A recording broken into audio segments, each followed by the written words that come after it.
Do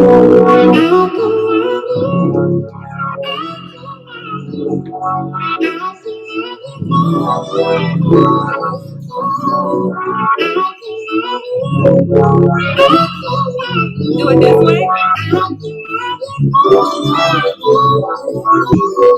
She don't love you. Love you like the way that she says that she does. She's free 10 days. She don't wanna mess with your love, and I want you, need you, wanna hold you, caress you. So trust me with your heart, 'cause baby my love goes on and on.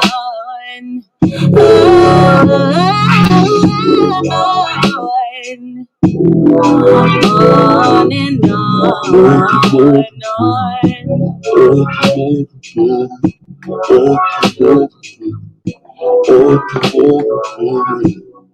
She's not like me. She don't really care for your heart. She's just like the other girls that you tried, and I know you need to be loved so true. So trust me with your heart, 'cause baby my love goes on and on.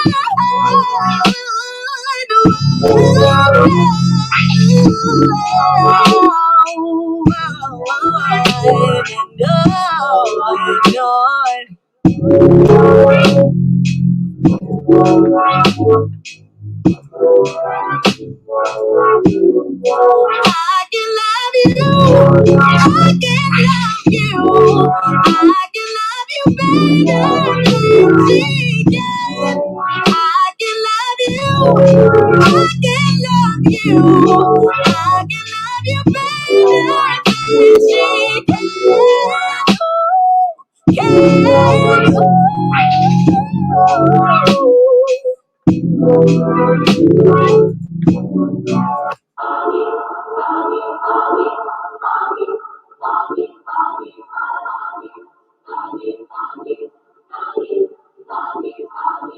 Bands on the track.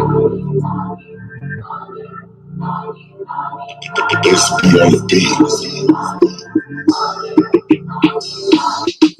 How you supposed to have light if you got solar missing? Everything seemed bright with solar vision. A whole court and a witness, nobody noticed missing. I'm my own judge, jury, and the co-defendant.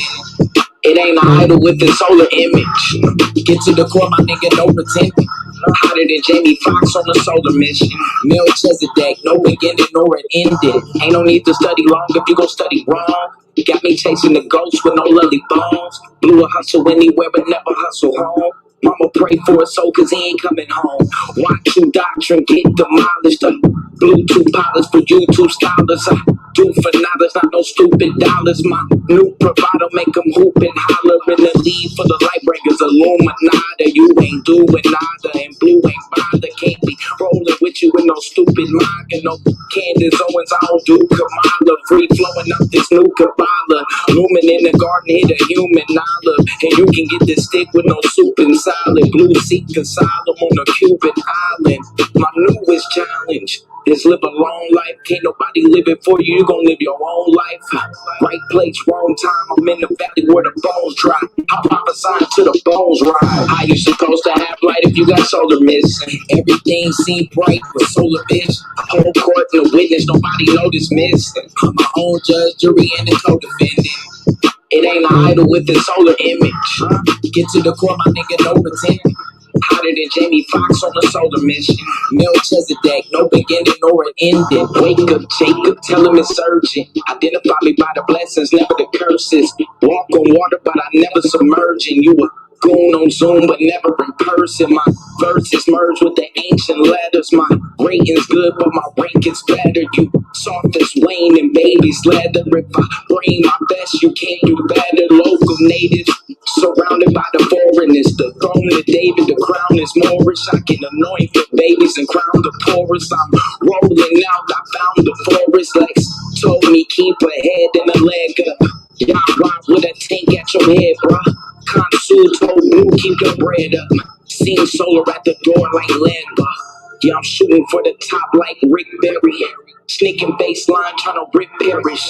This is where your talking points get perished. Just to be a champion like Chris Harris. How you supposed to have light if you got solar missing? Everything seemed bright with solar vision. Whole court no witness, nobody noticed missing. I'm my own judge, jury, and the co-defendant. It ain't an idol with the solar image. Get to the core, my nigga, no pretending. Hotter than Jamie Foxx on a solar mission. Melchizedek, no beginning nor an ending.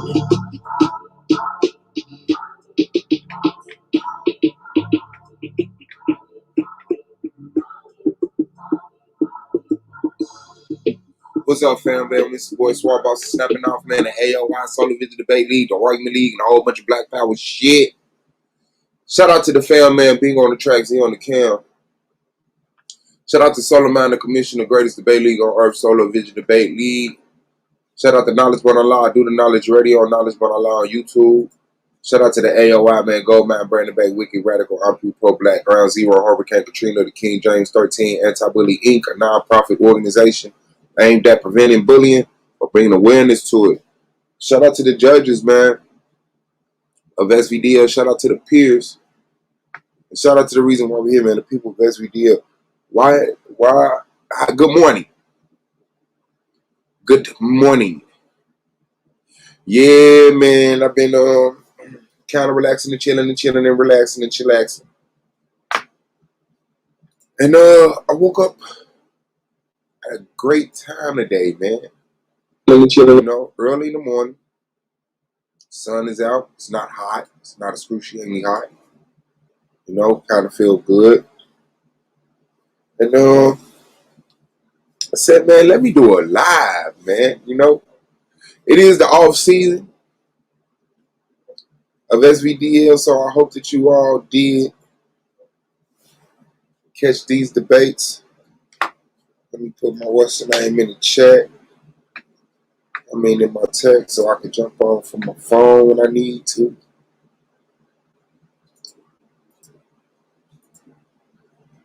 And it sounds like my baby woke.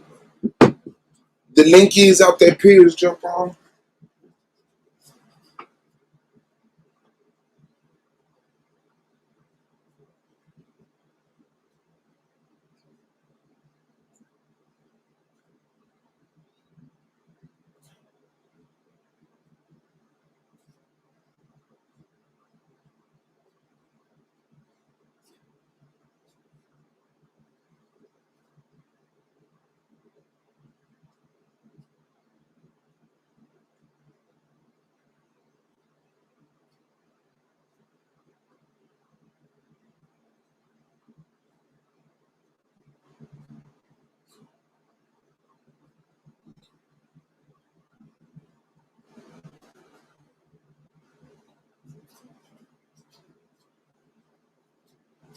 Okay, my bad. Had to bring the dog in. I hear him going off. Yeah, man. So how everybody doing, man? Shout out to the people who've been holding it down. Y'all already know, man. Shout out to Taz doing the stream. Make sure y'all subscribe to Gold Mine Tree Tribe. Taz exclusive. One Nation set apart. Knowledge Born a lot of words, sport, jewels, gaming lounge. You know, Solar Vision Debate League. Okay, the link is pinned. So any peers on the jump on, man, we good. How y'all doing? What y'all have for breakfast? Did you eat breakfast? I haven't. Yes, man. The season is over. Season 3. Congratulations to A9. It is like, you know, the off time, right?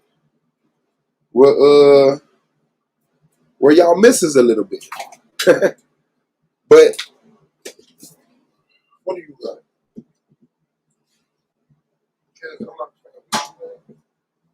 to bite my stuff, man. I'm gonna hurt you. Oh. Shout out to Angela Newman, man. Hit that like button. I appreciate it. Yeah, so like right now, like real talk, I got some debates set up. I got some titles. I got let me get to this, what's the name right here. But in fact, let me share it to you all, right? So these are the ones I got right here.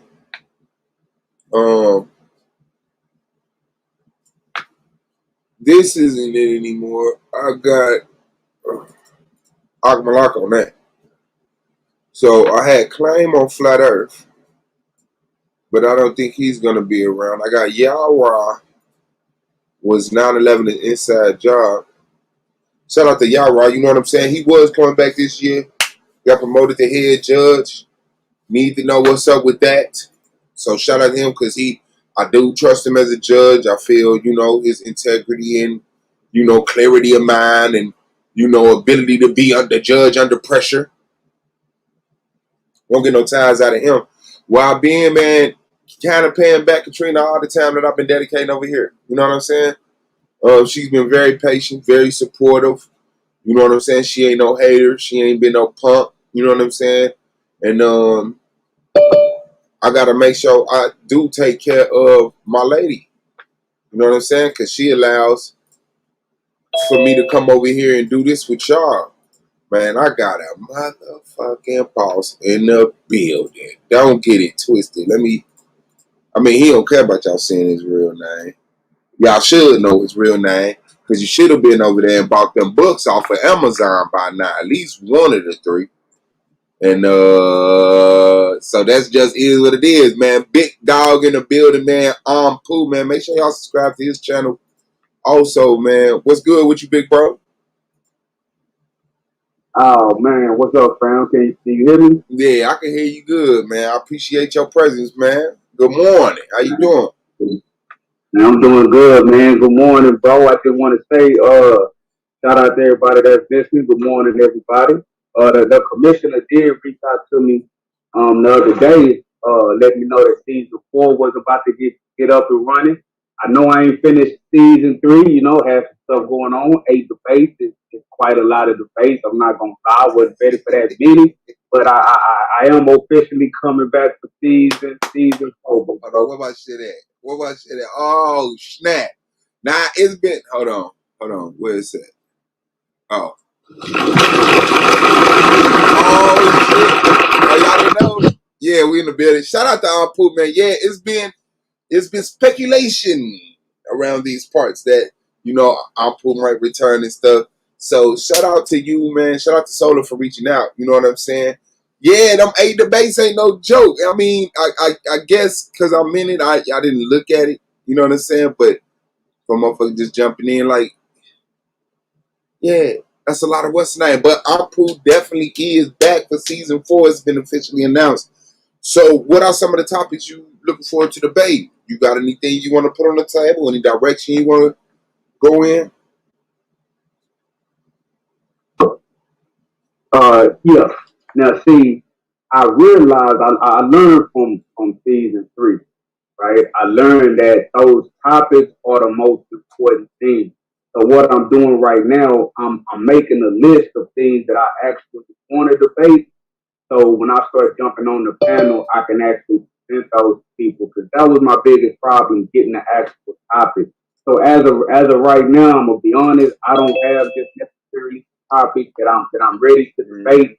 I'm gonna be more willing to just debate some random stuff that people bring up, just so I can get those 8 in.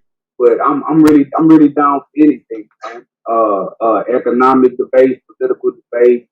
I'm gonna try to get a couple of religious and spiritual debates in there, but I'm gonna try to get people around that their ideas on politics and how we should move forward as a people. What do they think is the best route? How do they think we should do it? And how do they think we can get it accomplished?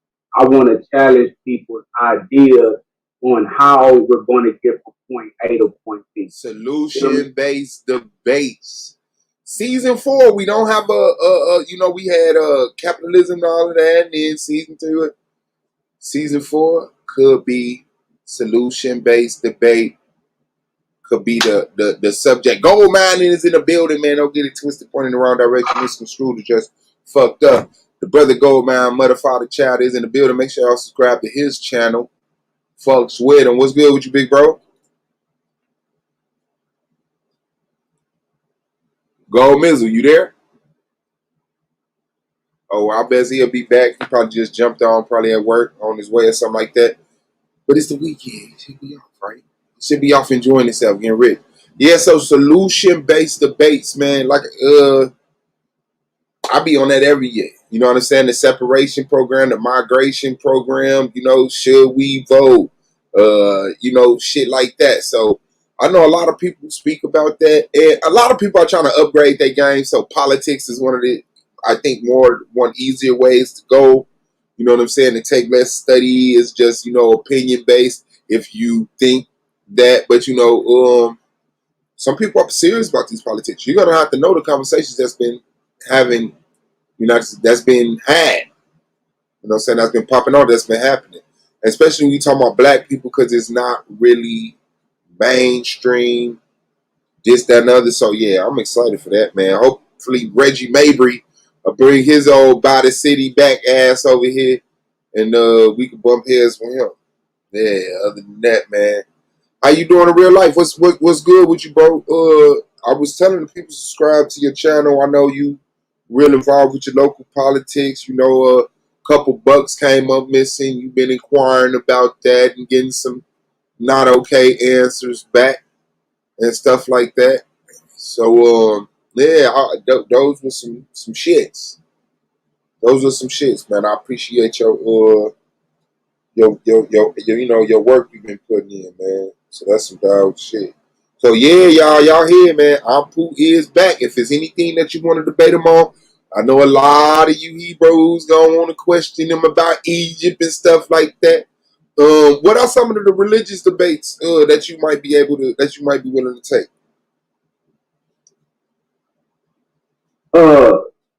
Honestly, bro, I'm not like a real religious person. Like I don't really have too many rituals that I practice. I don't go to church. So I don't have a particular religion that I follow.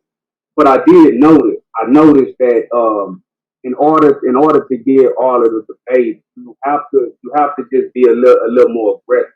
So I think I came a little too passive into the season last time. I was just trying to feel everybody out, see what everybody wants to do. And I really don't like disrespecting people, especially people I don't know. You know what I mean? If I don't know you personally, I don't want to just disrespect you too much. I don't know what you got going on in your real life. But I'm realizing for the sake of the debate, you gotta turn up sometimes. So of course, I do got a couple of ideas in mind to where we're gonna have to deal with some of these false conceptions of the Bible and what it represents. Also, some of these false conceptions of Kemet, bro. Because I'm gonna tell you something, fam. When I first started studying Kemet, I heard a lot of stuff that everybody hear. I was hearing about the Horus Jesus connection. I was hearing about Horus having disciples and walking on water. People told me what the Ankh represented. They told me what Mayat represented. They told me about this dynasty and that dynasty. But I'm gonna tell you what I found out when I started reading for myself, bro. Them niggas lying too, fam. Them niggas lying too. That's real talk, bro. They do not know how to practice no Egyptian religion, bro. And that's one of the main reasons why I never officially just came out and said I'm practicing it, because I realized you can't. So I also would like to have some conversations with individuals who feel like they actually practicing ancient Egyptian religion. They not doing it. Just like people saying that they practicing ancient Hebrew or Israelite culture religion, they not doing it. These people that saying that they not Muslims, bro. They not adhering to these religions, my nigga. I think what a lot of it has to do with raised religion. So we feel like we need religion and we need God and we need these books. So even when we realize the religion that we were raised with may be incorrect, we just go to another religion. And so, any of my religious debates, even if it's either road, I'm gonna be moving in a direction to show that, come on, in the modern day, bro, we gotta be doing modern things. That shit don't work, don't apply for them. Yeah, and I think that's the direction you go if you mature, right? Because most of us were Christian, raised Christian by our parents, grandparents, went to church, sung in a choir, tithe. And then it's like, for those of us who came up and something jolted us and got us up out of that, passive mind, and we started getting into stuff. Me, I wanted to be like Jesus. Me, I wanted to be such a Christian. I wanted to be the best Christian on earth. And, that's like saying, I want to know all the words in the dictionary. I want to know everything about Hamlet. Once you dive into something with that much passion, like you find the truth. Even if it's not the truth that they was presenting to you. Once you get into this shit, if you keep it real with yourself. Now, a lot of people lie to themselves and will see a contradiction of some information that don't line up and make an excuse for it and continue on. Brothers like Ampu don't do that. He didn't just get into Egyptian, studies and just say, you know what, man, my heart finna be weighed by a fella and eaten by an alligator and, went crazy and nuts. When stuff made sense, it made sense. When it didn't, it didn't. And a lot of us feel like that. It's like leaving a girl that you know that's bad for you, and then you go to another one and you see something bad about her, but you don't want to keep it real and say, damn, I might have fucked up from leaving my old girl, because that's what you gonna think. Like, no, I'm gonna leave this girl too.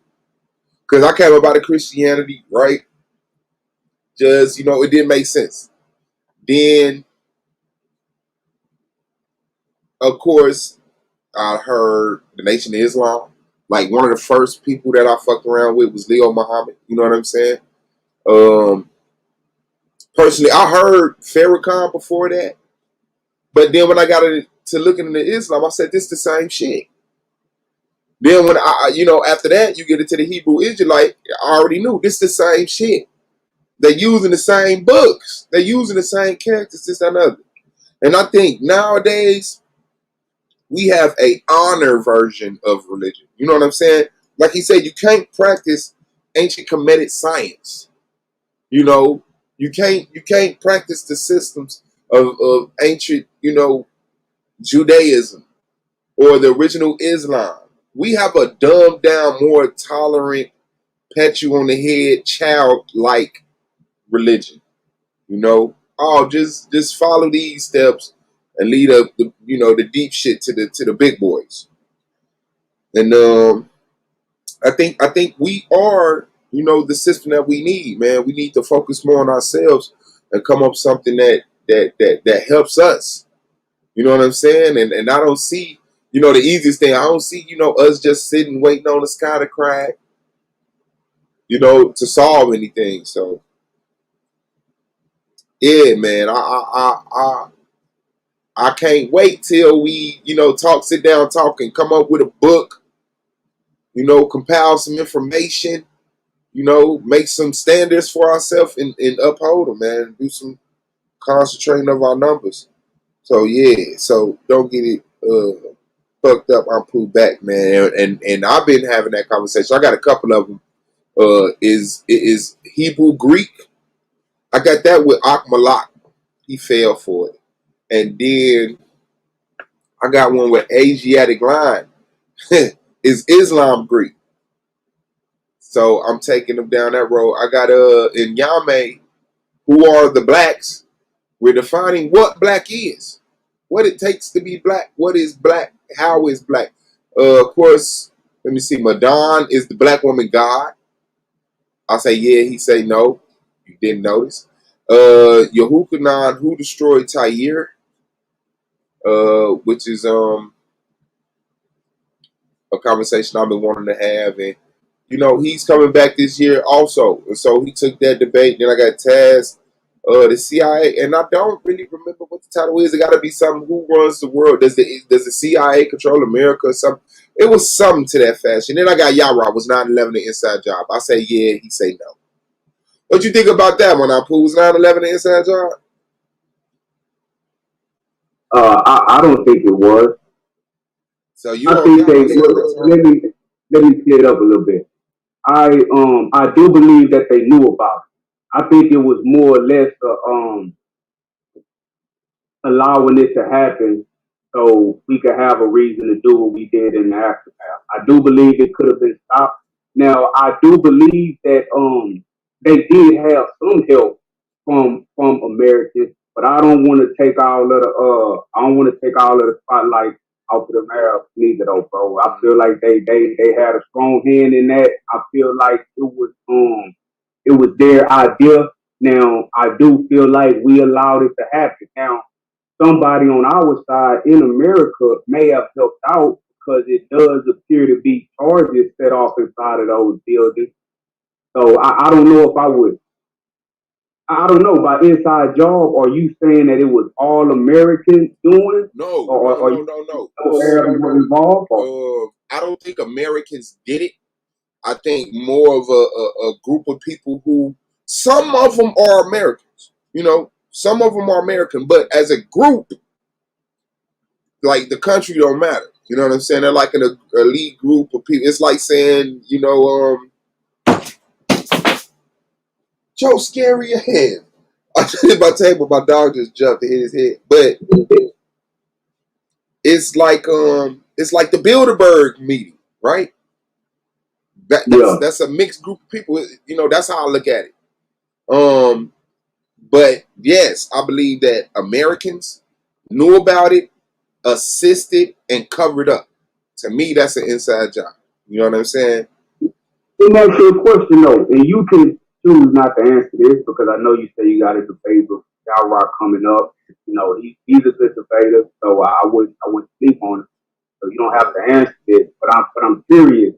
Um, we know that 9/11 it was still rarely recent. Like it was 2001. Yeah, that's 20 years ago. We're talking about it in the scope of history. Sometimes you don't get the documents declassified for 75 years. So Yeah. knowing that they would be doing everything in their power to cover it up, do you really feel like, even though you may be correct, do you really feel like you have the evidence to show that you are correct when we know that any evidence pointed at they're probably trying to hide it, huh? Yeah. I feel like I got the evidence. I don't know what a smoking gun would be to some people, but I think I got enough evidence to put together where it's like, okay, so now what's logical? Is it logical that America failed this bad on these many levels during this whole duration of time? You know what I'm saying? Like, um, what are these relationships? How how are these things happening at the same time when we're supposed to have a certain relationship with them, but they still kicking it and they cool and trade money and all of that stuff. And then, like I said, it's it'll be the surface stuff. You know what I'm saying? No building is ever failed from a fire, from structural damage. The fire has to burn so high to even cause structural damage to the what's the name? The charges, the testimonies of bombs, the lack of airplane in Pennsylvania, the lack of airplane at the Pentagon, the lack of videotape, the taking of all the videotapes. So it's like I got that surface level, and then it's it does. I don't think it's too hard to see it if you really study history. If you caught them before, I don't think it, like people who don't study history, I think they would be like, but this is pretty, something, a bold claim. But I think, after Pearl Harbor, I think after, certain shit, you be like, Assassination. they do this shit. What you say, Big Dog? I said after the assassinations, nigga. Yeah, like it's a whole bunch of stuff, and you can see the people in the background. You can see the Brzezinskis and the same people, bro. It's the same people. So yeah, I feel like I got I feel like I got more. evidence, then someone would have, you know what I'm saying, to disprove it. Because to me, people got to go on the official report. If you're not going with the official report, then what you going by if you saying it's not an inside job? And then once I beat the hell out of the official report, you know what I'm saying? Then, beat up how mainstream news is used to keep the people, you know what I'm saying, on the agenda. Then that's a body. Like, go on and try to use mainstream news if you want to, so we can show you what media is used for. Yeah. So I don't even know who they would trust to even bring any evidence to sustain. No, this was not an inside job. Well, who you gonna trust? What'd you say? Let me ask you a question. I heard, and I haven't really looked into the 9/11 thing too deep. I watched the Fahrenheit 9/11. I did peripheral research. I heard that a great number of people, like important people, were told not to show up to work that day, and there was a lot of people who didn't show up to work that day. Is that true, or is that just one of the rumors? I mean, it's more than a rumor. You know what I'm saying? A lot of people were told don't fly that day. A lot of people was told don't go to New York. Some people was told don't go to work. That work in the Twin Towers.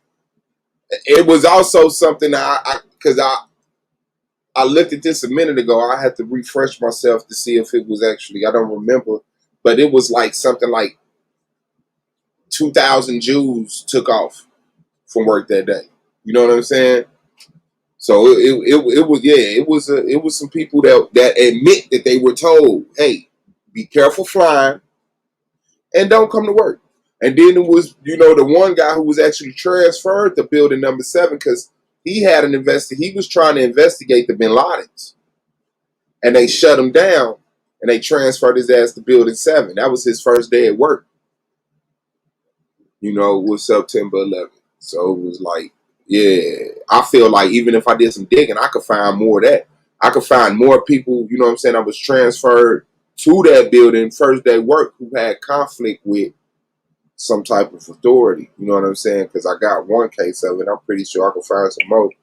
But yeah, it was, black people, white people, a lot of people told, hey, be careful flying. You know what I'm saying? And don't go to work if, you working down in that department, that area. So to me, like, that's inside. Osama bin Laden didn't call their ass. Honey Jordan called their ass. You know what I'm saying? So it was like, shit. Yeah. That's some strong evidence leaning in your favor to produce people that were specifically told not to show up on that day. Yeah. Somebody got to explain how they was able to make them phone calls. Somebody got to explain that. Like, I know when I fly, them motherfuckers ain't playing about that phone, and your phone don't work up there. Like, how the fuck they made that phone call to their family and shit? Yeah, it's conflicting. Some people say you can use the phone. Some people say the phone don't work past a certain amount of feet. Once you get a certain amount of 1,000 feet and shit, after that you will lose signal or it's blocked somehow. Yeah, but everybody knows that, they say, hey, turn off your phone, put it on what's the name. But I don't think nobody ever firsthand didn't turn their phone on airplane mode and tried to make a call. You know what I'm saying? Like, somebody would have to actually do that. I have. I just recently tried that shit. You know what I'm saying? I was trying to link up with people so when I land, you feel me, I have motherfuckers waiting on me. That shit don't work, bro. You cannot. Oh, okay. I would never turn my phone off airplane mode while we in there. I turn it off. Bro. Let me see what the fuck gonna happen. Hey, that motherfucker said, yeah. So I go up a little bit. That nigga would turn that shit off quick as hell. But yeah. Nah, they jeopardized everybody on the plane. They jeopardized everybody on the plane, man. Yeah, that's wild, bro. That's crazy. Hey, shut up. Don't tell nobody else. That is crazy. But yeah, those phone calls, and not just being able to make them, but a lot of them was weird. Like the one dude called his mom, "Hey mom, this is Eric Bingham." Like, you don't call your mom and introduce yourself by full name. You know what I'm saying? And then a couple of them were it was like you could hear somebody in the background telling them what to say, this, that, and that. It was just a lot of suspicious shit. But this is a suspicious event, right? Can't be paranoid. Maybe it was a legit phone call. Maybe somebody really turned their shit on and said, hey, we're below 3,000 feet. But they was at the cruising altitude when a lot of these Western names was made. And then on top of that, in the air. Yeah. Then on top of that, you got the war games. You got the president saying, I don't think anybody could have imagined that someone would use a plane as a weapon. But on that same day, they was running war games simulating if somebody hijacked planes and ran them into important structures. You know what I'm saying? You got that? Yeah. And then, what about how them motherfuckers is running into American like buildings like churches and like they had them training and shit? Yeah, that's what I'm saying. They had them running into the White House, the Pentagon, and shit like that. And then, also, when they were called, the planes were sent out. You know what I'm saying? Like, one plane was sent because of the plane in, I think it was either the Pennsylvania or the Pentagon incident. And the plane was supposed to be going out that way. And by the time they say the plane hit, or the quote-unquote plane hit, the jet was further away than what it was when it started. So before it headed to the Pentagon, it got sent out over the waters for some strange-ass reason. Like, people are buying people time. You know what I'm saying? Obviously, something went wrong, and they trying to figure out, well, just fucking shoot the Pentagon with a missile then, or send a drone. Or, just shoot a couple missiles into the ground in Pennsylvania. They got airplanes reported in the sky at this time, but nobody know who it was. But one of them was caught on tape, and it looked like a government plane. Also, the Pentagon defense failed. They got a missile defense. Like, the Pentagon has a no-fly zone. They have a missile defense. It failed. They got a camera system. It failed. You know what I'm saying? Then you got a hole in the fucking wall that's 11 feet wide. No plane engines. No people. No seats. No nothing. Same thing in Pennsylvania. So some got to tell me. Then you got the BBC News reporting that building number 7 failed before it failed. To me, smoking gun. If you got the news saying and building number 7 has failed and it ain't failed, then who gave you that information? And the motherfuckers fucked up and like they had it on camera at the same time and it was showing that bitch coming. Yeah, that's what I'm saying. It was behind her. It was over her shoulder, still intact, and it wasn't hit by a plane. So why would you even suspect it would fall? You know what I'm saying? Then you got people talking about pull it, stuff like that. It just I don't see it, bro. And they all fell into their own footprint. I don't see it. Like the way that the Twin Towers was built, they had like 47 central pillars. Some of those should have been, the majority of those should have still been standing, hundreds of feet in the air. Like this shit went down flat, man. So it's like I say, it's a lot of evidence for. I don't know what somebody would use other than the official report, and I could beat the official report. Official report doesn't even mention building number 7. You know what I'm saying? Because they said it had nothing to do with the terrorist attack. But that's crazy to me. That's crazy to me. Building number 7 that had the Office of Emergency Management. You know what I'm saying? Bomb-proof, and had, all this new technology in case a terrorist attack happened. That's what that building was for. It went down. Like, that shit is crazy to me, bro. The planes that building falling is crazy.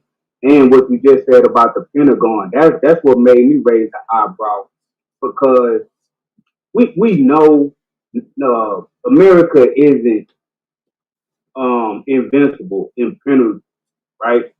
But then you got to understand that we spend a lot of money on our military, our defense.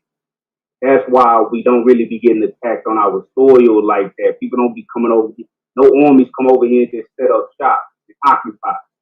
And so when you think about a structure like the Pentagon, and somebody said that they hit the Pentagon with a plane after something else was already hit with a plane. It's like, wait a minute. You mean to tell me that y'all don't have some type of defense? And you just pointed out how their missile defense system magically wasn't working. And then I saw in that documentary by Michael Moore, I think that's his name, fat Caucasian guy, European guy. He pointed out that in the weeks or months leading up to when the 9/11 attacks happened, they just so happened to be like remodeling that area of the Pentagon that got hit. So where some people who office was normally there, they was temporarily housed somewhere else, and they was putting in reinforced steel beams. And so then when you look at the damage that the actual Pentagon took, it doesn't even look like a plane hit it. Yeah, it's a hole, but it doesn't even look like a plane really hit it. There's like, you don't really see the wings or nothing. You know, it looked like something just straight on, and they say like, like a missile or something. So that is interesting, bro. Like I think that's gonna be a real good debate. In my opinion, I think he's probably just gonna lean on the, oh well, if you're saying it's an inside job, you have to prove it, and if you can't prove it beyond a shadow of a doubt, you know what I mean? He's gonna use that as his back door, as in, oh well, he didn't prove it was an inside job, so hey. Mm-hmm. Well, yeah. Yeah, okay. It's go, and I'm trying to have it on 9/11. I'm trying to have it on September 11th. So we gonna get that one in. I don't see. I don't see it. I don't see it. Because all I gotta do is just destroy the credibility of the people that he's standing on, and that ain't too hard. You know what I'm saying? That ain't too hard. You want to go with the news? I can show you the news being scripted. I can show you the news giving wrong information. You know what I'm saying? You want to go with the official report? I could go with the people who put the official report. You know what I'm saying? Together. And show how they lie and cover stuff up. I can show how the 9/11 Commission report left out information. And admitted because like people don't really read it. They just, hear people talk about it. But it admits in there they do not know why the buildings failed. They admit in there they do not know why the buildings failed. But they say it failed due to structural damage from the fire. But they say at the time when the building is collapsing, we don't know what that is. But it's burning for a long time, so it got to be structural damage from fire. But people talking about the lobby was destroyed. The lobby was destroyed. The one janitor dude said the basement blew up. You know what I'm saying? People came out with meat hanging off they skin hanging off from the elevator and shit like that. That dude lived. The one black dude that went in the building number 7, I think this is supposed to have been, was he another first day worker? I don't remember. But I know he went up there, he said, half-eaten sandwiches and lit cigarettes. He got up out of there. And somebody else was in there. They got stuck. They got blew up, and had to find another way out. Fucking police, firefighters rescued him through a hole in the wall and all of this stuff. And he was giving his testimony. And he was threatened. And he told the people who did, for the Fahrenheit 9/11, not Fahrenheit 9/11, but Loose Change documentary. He said, "Don't put out the video I recorded. I'm getting threats." And they put it out, and he got killed. They put it out, he died. He, suddenly went to the hospital, sick, and then he passed away. And then it's a list, like, bro, and I'm not bullshitting. Everybody that I found that said something about the bombs died. That's like all of SEAL Team 6 being dead. Like, come on, bro. what's the chance of that? Everybody who said that they heard bombs, like a brick fell on their head while they were sitting in the car accidents, overdoses, hella suicides that don't make sense. You know what I'm saying? So, yeah, I wouldn't even have enough time to even go over all the information about 9/11 in a 20-minute premise. You know what I'm saying? So that's gonna be one of the challenges. I just got to make sure I put together a nice little case, which I'm finna start working on my PowerPoints for my debates now. You know what I'm saying? I ain't gonna get caught lacking. Asiatic line in the building, man. I see you in the chat. Islam is Greek, nigga. I don't know what the fuck you gonna do with yourself. Abraham. I got your head too on the platter, fam. Yeah, that's interesting, man. You know that you stood on that it wasn't an inside job. Yeah, you know, I'm. It's kind of So like, how you describe? See, I thought you were saying that it was like we were responsible for it, like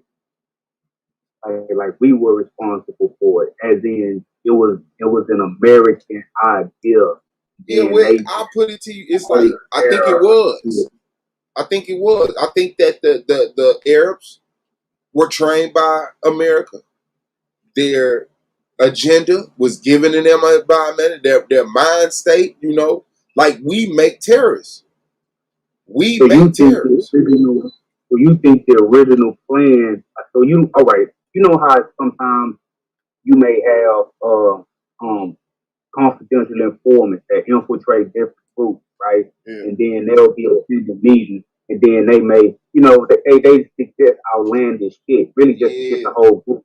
So, oh, let's go kill a cop. They'll say some crazy stuff like that, Yeah. you know. So I personally, you may be correct. Don't get me wrong. I didn't get to it, but that's how I saw it. As maybe a group of terrorists, or just they're not even terrorists, just a group of Arabs. They was doing their thing, and then they came up with that idea. So then I think Al Qaeda actually came out and took credit for it, didn't they? Didn't they say we did this at the end of the day? I think I know they tried to pull that videotape off of Osama bin Laden saying he was. So I guess they. We done Yeah, had so Bin many Laden different regimes. I can't remember which Yeah, one it was. that's. I think Taliban or Taliban Al was that Qaeda. last one. Yeah, I think Al Qaeda came before the Taliban. But So Al Qaeda would have been with Daddy Bush or son Bush. I yeah, mean, all these the Al same Qaeda groups. was It's one like of them. we trained Al Qaeda. When we got done with them, we just let them go. They broke down into the Taliban. The Taliban broke down into ISIS. You know what I'm saying? These be the same groups of niggas. You know what I'm saying?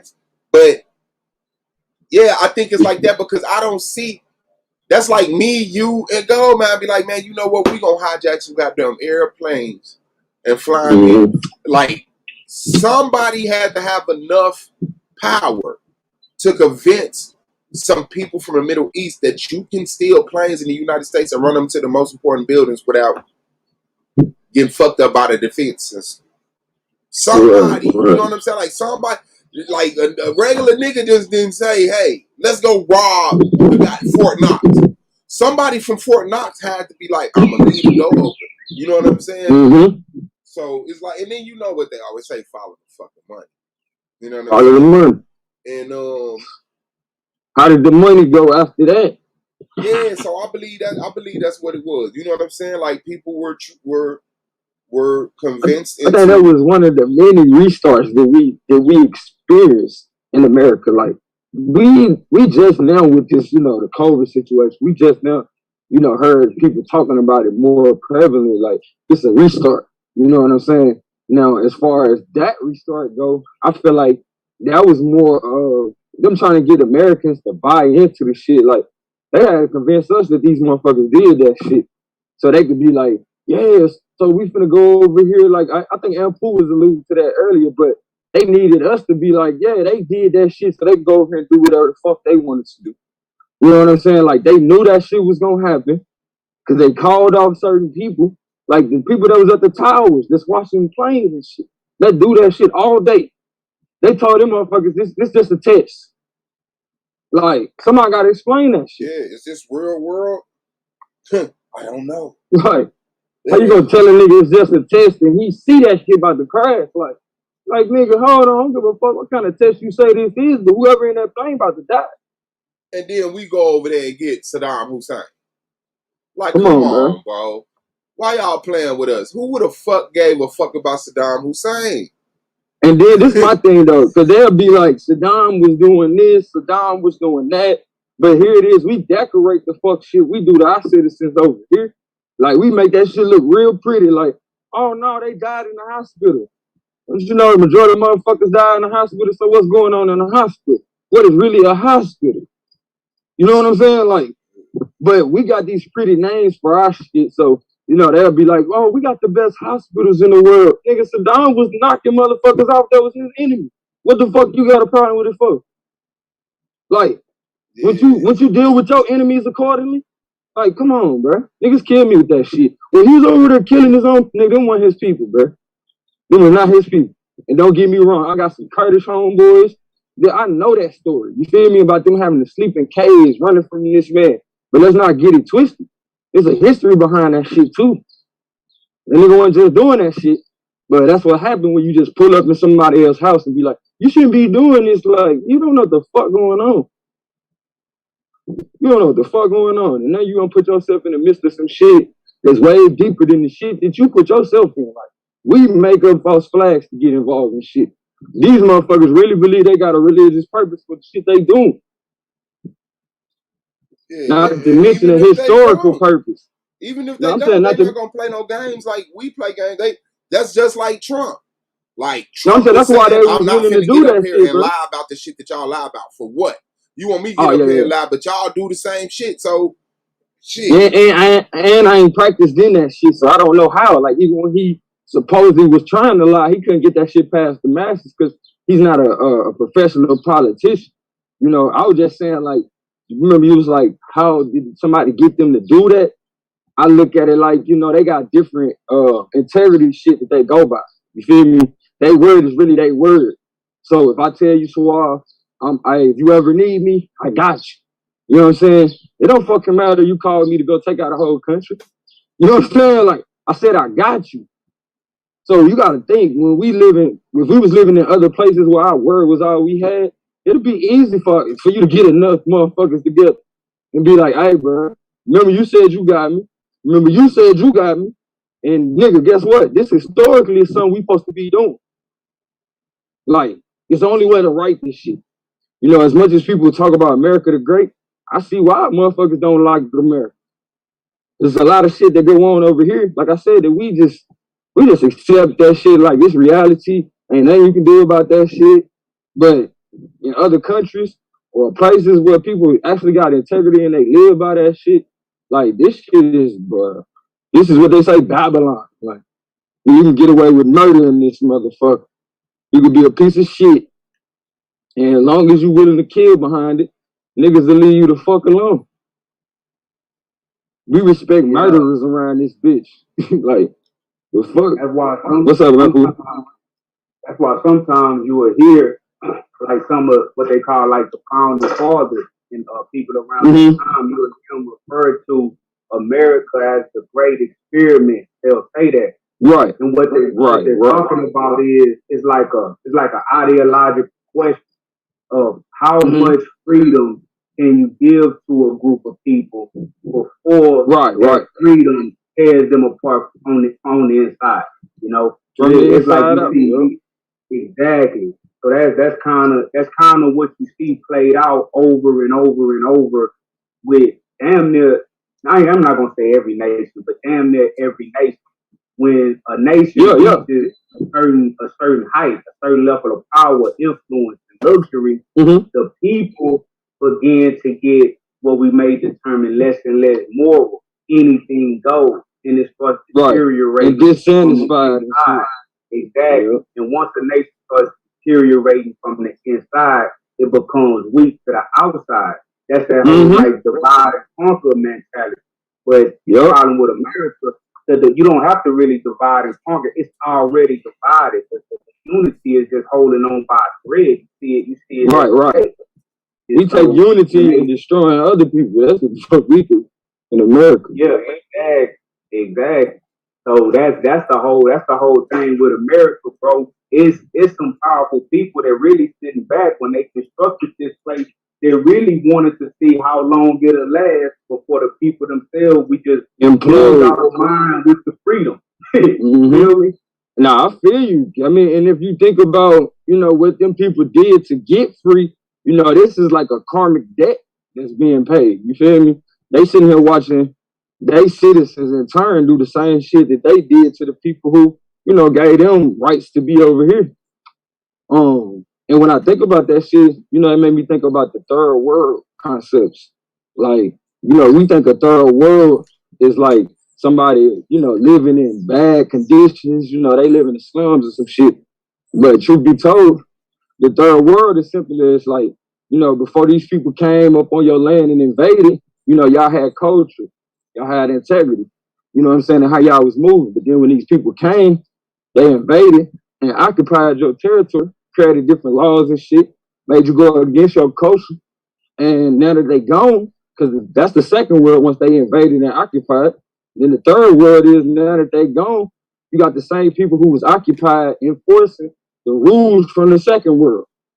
So that's the third world. We looking at niggas in America trying to enforce the same fuck shit that led to the demise of America. But niggas is like, nah, I'm in power now. Let me do it. You know what I'm saying? But you don't realize it's the way that we went about certain shit that led to the demise, not the fact that the system so-called is like the system is broke. It ain't flawed. It's broke. In real talk, the system being broke consists of like motherfuckers thinking you can just take somebody outside of their culture and expect them to act a certain way. Like, you can't tell somebody, all right, you don't have no culture now? Okay, now act like you got integrity. Like, what's my integrity based on? You know what I'm saying? Like, what's that shit based on? And here it is, we live in a country where people are able to do whatever they can get away with. So you can't tell me to turn around and have integrity when this shit built off motherfuckers not having integrity. You know what I'm saying? Being scrupulous, doing whatever the fuck they can to get over. But we dress it up and say, oh no, you gotta pay your bills. That's what that is. Like, no, motherfucker. Like, even with the music industry, we address that shit like, oh no, you gotta get that 360 deal, but man, that's a mafia deal. Let's pay me for protection, or I'm gonna fuck you up. No different than us paying our bills. Pay me for that protection so you can have your lights on. I'm gonna turn your lights off. You're gonna be fucked up at it. Which one you want? So it's coercion. You feel me? Most motherfuckers would not, as Suave would say, most people would not be in America if they knew they had another option. Most people would not be conforming to this shit if they knew they had another option. Yeah, I think people mentality is the picking their own poison. Like this the best worst condition we could be in. So, right. You know what I'm saying? Yeah, I think that just a lot of people with power, man, showed them people they could do some shit and charged them up to be the puppets. But a lot of them people that they named in that, it's been reported they still alive. They turned themselves in or walked into the embassy or they local, authoritative and said, I don't know what they mean I hijacked the airplane. I work at a fucking straw factory. You know what I'm saying? So it's too much shit, man, with that 9/11 shit. And then even when you're thinking about rebuilding America defenses, you know what I'm saying? They had, I believe it was 7 Muslim countries that they wanted to take over. And they said, it would take excruciating long absence of a new Pearl Harbor. You know what I'm saying? So then 9/11 hit and those countries get attacked. You know what I'm saying? So now they in them motherfuckers. And I mean, just look at the title, Rebuilding America's Defenses. You know what I'm saying? Like, that's just, when was our defenses ever broke? So I just look at that shit like, yeah, man, them, like, they did this shit, bro. They still out here on this one. Everybody who who say they innocent ain't innocent, man. You can look at George Bush's face and tell, oh shit, this ain't what we agreed to.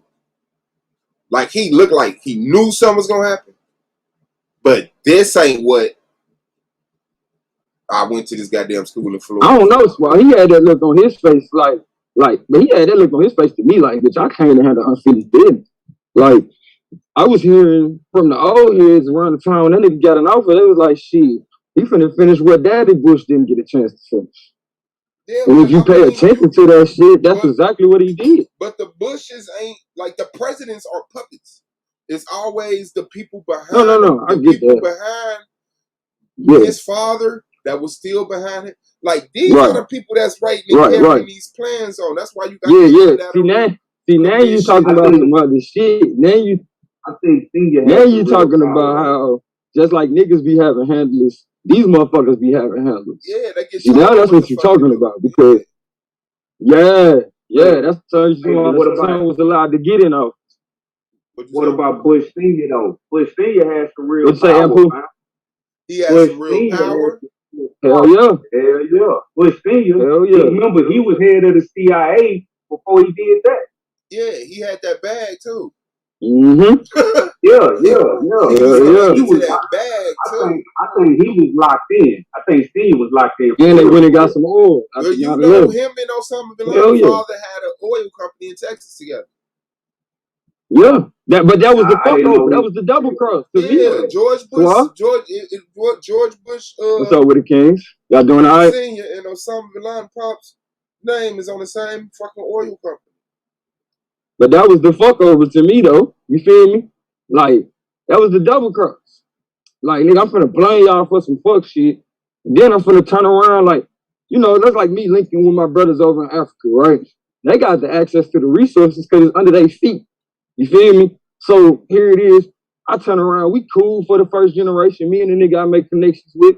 But by the time my son come along, shit, my son blame this nigga for doing some fuck shit to the country we live in. Only to turn around and get a whole country to ride on this motherfucking ass. And guess what I wound up doing? Taking the oil while they riding on his motherfucking ass. Cause don't get it twisted. Them niggas took over that goddamn oil when they went over there. So when you think about it, that basically he just took over the whole company and cut the son out. Cause nigga, now your dad is tied to some terroristic acts, nigga. Now you ain't got shit coming, my nigga. Like, god damn. And we occupying that territory, so try it if you want to. Like, that's some double cross ass shit, nigga.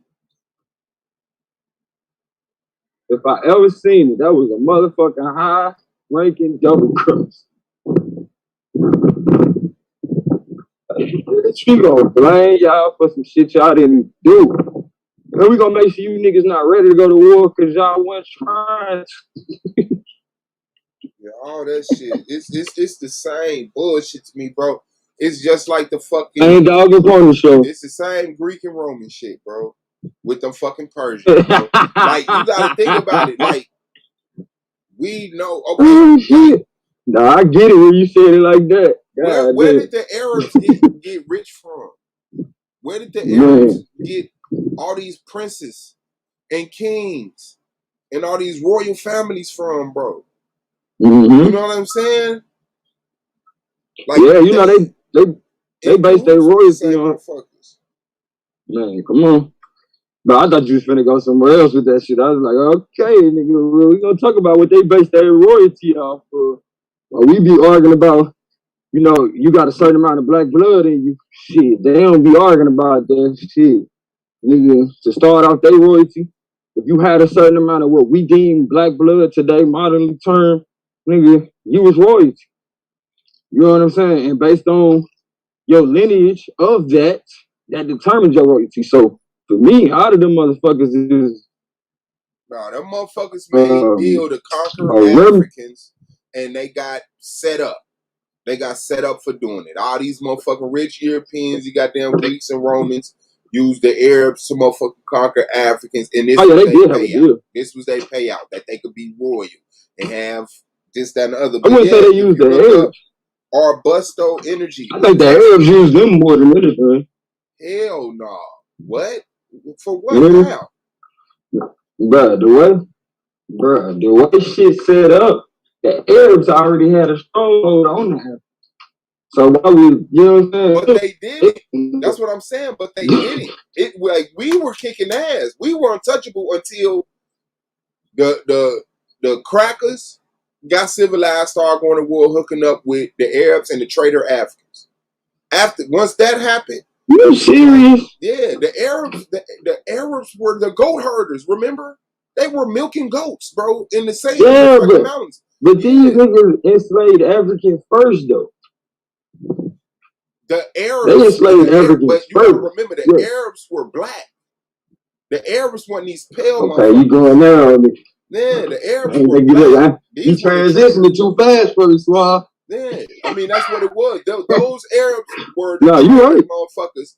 And now the mixed kids are put into power, and they look like pale Arabs. You know what I'm saying? Yeah. So it's like that. But they got put up there. But if you look up Arbusto, Arbusto Energy in Texas, it started by Salem bin Laden and George W. Bush. Damn.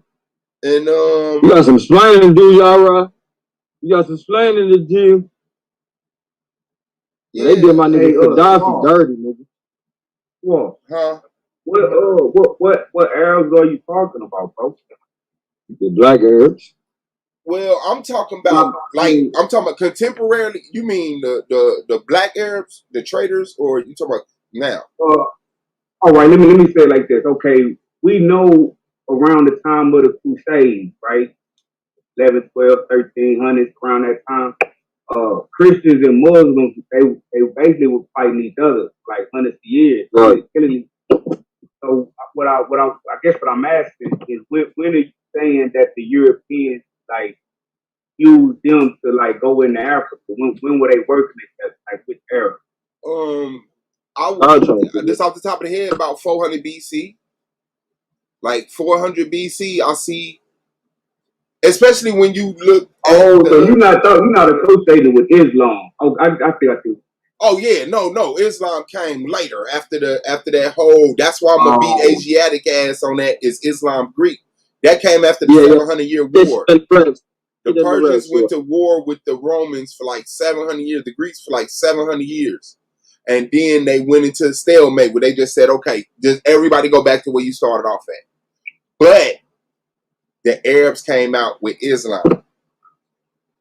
You know what I'm saying? Which was a partner, because that's all they do. They make a language, they make a religion, and they go conquer some Africans. Everybody want to conquer some Africans. Everybody want to conquer the indigenous people of the lands around the world. So they have a language and they make up a belief system. They integrate it with theirs. See, we got the same God as you. Whoa, whoa, whoa, whoa, whoa. And then war. Then the rewriting of the spiritual systems. That's why motherfuckers fought for the Old Testament. And then they rebelled against the New Testament. You know, same shit over here with the fucking Native Americans. You know, same thing with the Mexicans, with the Quasicotos and all of that shit. Like, you know, so once we get to where we got Christianity, yeah, it's a wrap. It's smoke. We're already in stage play, you know what I'm saying, 18,000. Shit. And I think that was the last people that was catching them on that bullshit was the Arabs. Like, come on, fam. We not going to believe this shit. War. They say, okay, well, we'll give you a system too then. You can say Muhammad picked this shit up from the Most High, and, you know, Jesus and Abraham and, you know, fucking Moses. Man, it's the same script. They start forming their allies. Yeah, it's the same script, bro. The fucking Power Gaddafi, man. Y'all got me fucked up. This shit be pissing me off every time I think about that shit. Like, nigga, y'all motherfucker. Like, bruh. When a nigga try to do right, set shit right, you killed his ass. Like, bruh, they did Gaddafi so fucking dirty, bruh. Made me want to kill fucking ass. Like, you beat this nigga ass before you killed him. Like, I'm talking about they beat him. Like, bruh, that shit's crazy. I knew he was there when he went to the UN. When he went to the UN and held up that motherfucking what the fuck they call that shit? The precursor, whatever the fuck. and he cussed that shit out, I knew it was over with. I said, they gonna get this nigga, dog. I thought they were gonna get Yankee Natty, but I'm a ninja job too. What'd you say? That was the realest shit I ever seen though. Like I was like, nigga. Yeah, at the UN, hell yeah. And then just the demonstration period, what he was on, like I'm like, nigga, you know, if motherfuckers want to play that God game, if there is a God, somebody was flowing through this nigga because he had no reason to do that shit, bro. Other than the pureness of his heart, like no other reason, bro. Like you can't tell me no underhand ass shit that would have came out of this. Because the nigga had the stronghold on the resources, but he said, you know what? This ain't right. These people deserve rights to this land and everything that come up off of this motherfucker. I'm like, nigga, come on now, talk that shit to me. I feel like I was like, girl, you talk black to me, nigga. Yeah, bro. The Carlisle group, the Harkin Energy group, nigga. With Bush being the head of the CIA, Jim Bath, the CIA agent. Like, bro, it's clear. It's just we're really fucking distracted. We're really entertained. We're Lakers fans. We're Mets fans. We're hot dog fans. We McDonald's fans. We Nike fans. We poker fans. You know, like we can't be more distracted. Like, I'm surprised George Bush and Bin Laden didn't fucking skip down goddamn Pennsylvania Avenue holding hands. You know what I'm saying? Like, we not looking for this shit, therefore we won't see it. It's just simple as that. And then when you start talking about black people who are the most uneducated, most ignorant people, most out of the circle, out of the loop with reality. Purposefully. Yeah. Yep. You know what I'm saying? Like, we got to get out of cartoons and PlayStation games out of our head first before we can get to something real. These motherfuckers play inside jokes on us in this country every day. And a lot of niggas just be like, oh, I didn't think nothing of it. Like, so it's been an inside joke going on with us. Like, motherfuckers just be putting the truth right in our face. But so, no, you took to see this shit. Yeah, so when we see when the information gets to Suave, you know, I know it's we in trouble. You sound like a comment. But that nigga said when that black man on the tractor in the South, when he wake up, it's over. My baby, it's over. It's over. When we got two niggas from the South, you feel me? Like, it's over, my nigga. It's over. If you don't got this shit, it's because you want to be busy being distracted at this point. You done heard something. Now, all you got to do is take the pass. You know what I'm saying? Like, Suave couldn't have figured this shit out for me so I can understand what the fuck he's saying. It got to be some form of information within me to even formulate what the fuck he talking about. Like, and same thing with Brother Ampu. When he be talking, I have to have done some studies myself to be versed in the conversations this man be having. But this is a matter of everybody individually seeking the information. I can't pour this shit in your head. I can't pour this shit. Like, and for a lot of us, we ain't never had these type of capabilities, never could fathom them. So we can't imagine somebody using that shit to kill somebody or using that shit to, you know, basically pull the wool over people's ass and make them do certain shit. Like, bro, you just don't know, bro. Manipulation goes so far. The manipulation game goes so far, man, nigga. To the point, even the way that you listen to my words right now, somebody manipulated you on how do you understand that shit. How do you comprehend what you gonna filter out and what you gonna take in? But the mere fact is, you just don't question yourself enough. You too busy asking everybody else questions. Even when I'm talking, ask yourself, what the fuck I'm getting out of this shit? Telling you some shit that's gonna benefit you. I obviously already know it. So you gotta question that shit. If people not telling you shit that's for your benefit more than theirs, nigga, they you know what that is. That's manipulation. But when I'm sitting over here telling you shit that I had to come across, and rather than lie to you or be like, you ain't able to comprehend this shit, a nigga just give it to you freely, that's because, nigga, I got respect for you. I got some respect for your faculties and your ability to absorb this information too. Just like I do. We got to run with the motherfuckers. We got to get the fuck out of the way, bro, before we lose the motherfuckers we do got. You hear me? That's why I brought that Gaddafi shit up, like, nigga. I'm like, nigga, if And we they don't tried get to do the behind, same thing with not Netanyahu, but Ahmadinejad in Iran, right? And then they tried to do the same thing with Assad in Libya. Was it Libya? I think that's Libya. what about these? Yeah. And then we got to come down the line to these last 5 presidents that got killed. Why you just felt it? Yeah, we got to talk about that squad. These presidents, my nigga, they just killed 5 presidents over in Africa, my nigga. Well, not just, but in the past year? In the past year, they done killed 5 presidents over there. If you follow the money, to me, it's because they not accepting the aid. And that's a recognized authority. You know how many unrecognized authorities there are, bro? Yeah, they can pick off without nobody finding out. Yeah. Like that's why I got when DJ Blackton said the chessboard already set. The chessboard already set. Niggas said game over, bro. Niggas say shit like that, man. The chessboard already set. They got a check with enough zeros for everybody on that motherfucker. Like shit like that, bro. If the kids can't believe that shit, bro. But that's my thing. Look what Gaddafi was finna do. And look how they had to get him. He was switching to the dinar. He brought free fucking healthcare to his fucking country. If they couldn't do the procedure there, they'd fly you anywhere in the world with your immediate family to do it. He gave them free internet. They bought their own satellite. He nationalized the oil. Gave all the citizens a cut of the money off the sales of the oil. With that, they went in on a satellite, so now they got their own internet, own telephone. Because before that, they were. But that right there, so let you know why they knocked him off. Because he was finna be a superpower overnight, nigga. Like you gotta really think about that shit. Like once a nigga got that much resources and control over his resources, it's nothing for him to ally with other African countries. You know what I'm saying? They might have a stronger military, or you know what I'm saying, other resources that he needs to further insulate him. Asian leaders. White leaders, like people who want to do shit right, was finna get a break. Oh yeah. But that's the thing, though. Go ahead, Apple.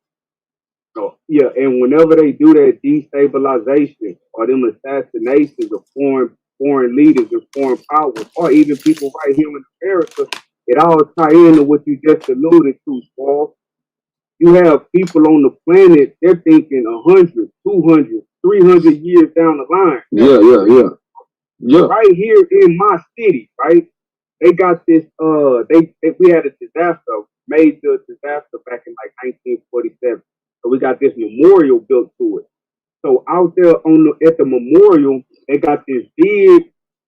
It looked like it's in the shape of a cross, but it's not a cross, but it's just a marker where it's a time capsule buried underneath.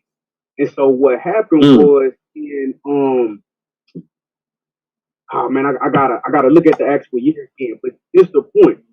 The mayor of the time when they buried it of my city, he had wrote out a plan. Him and the city officials with him, they wrote out a plan for what they wanted the city to look like and do over the next 100 years, bro. They literally wrote out a plan for the next 100 years of how they gonna get from point A to point B, and they had it set for the time capsule to be dug up and opened after 100 years, so they can look and see how close exactly. So how they be getting us a lot of times is because they thinking so far down the road. We're thinking about today, tomorrow, next month. Sometimes we even thinking about, I'm just trying to make it to when I'm 60 years old. We're not even thinking about doing something today that will affect our great grandchildren.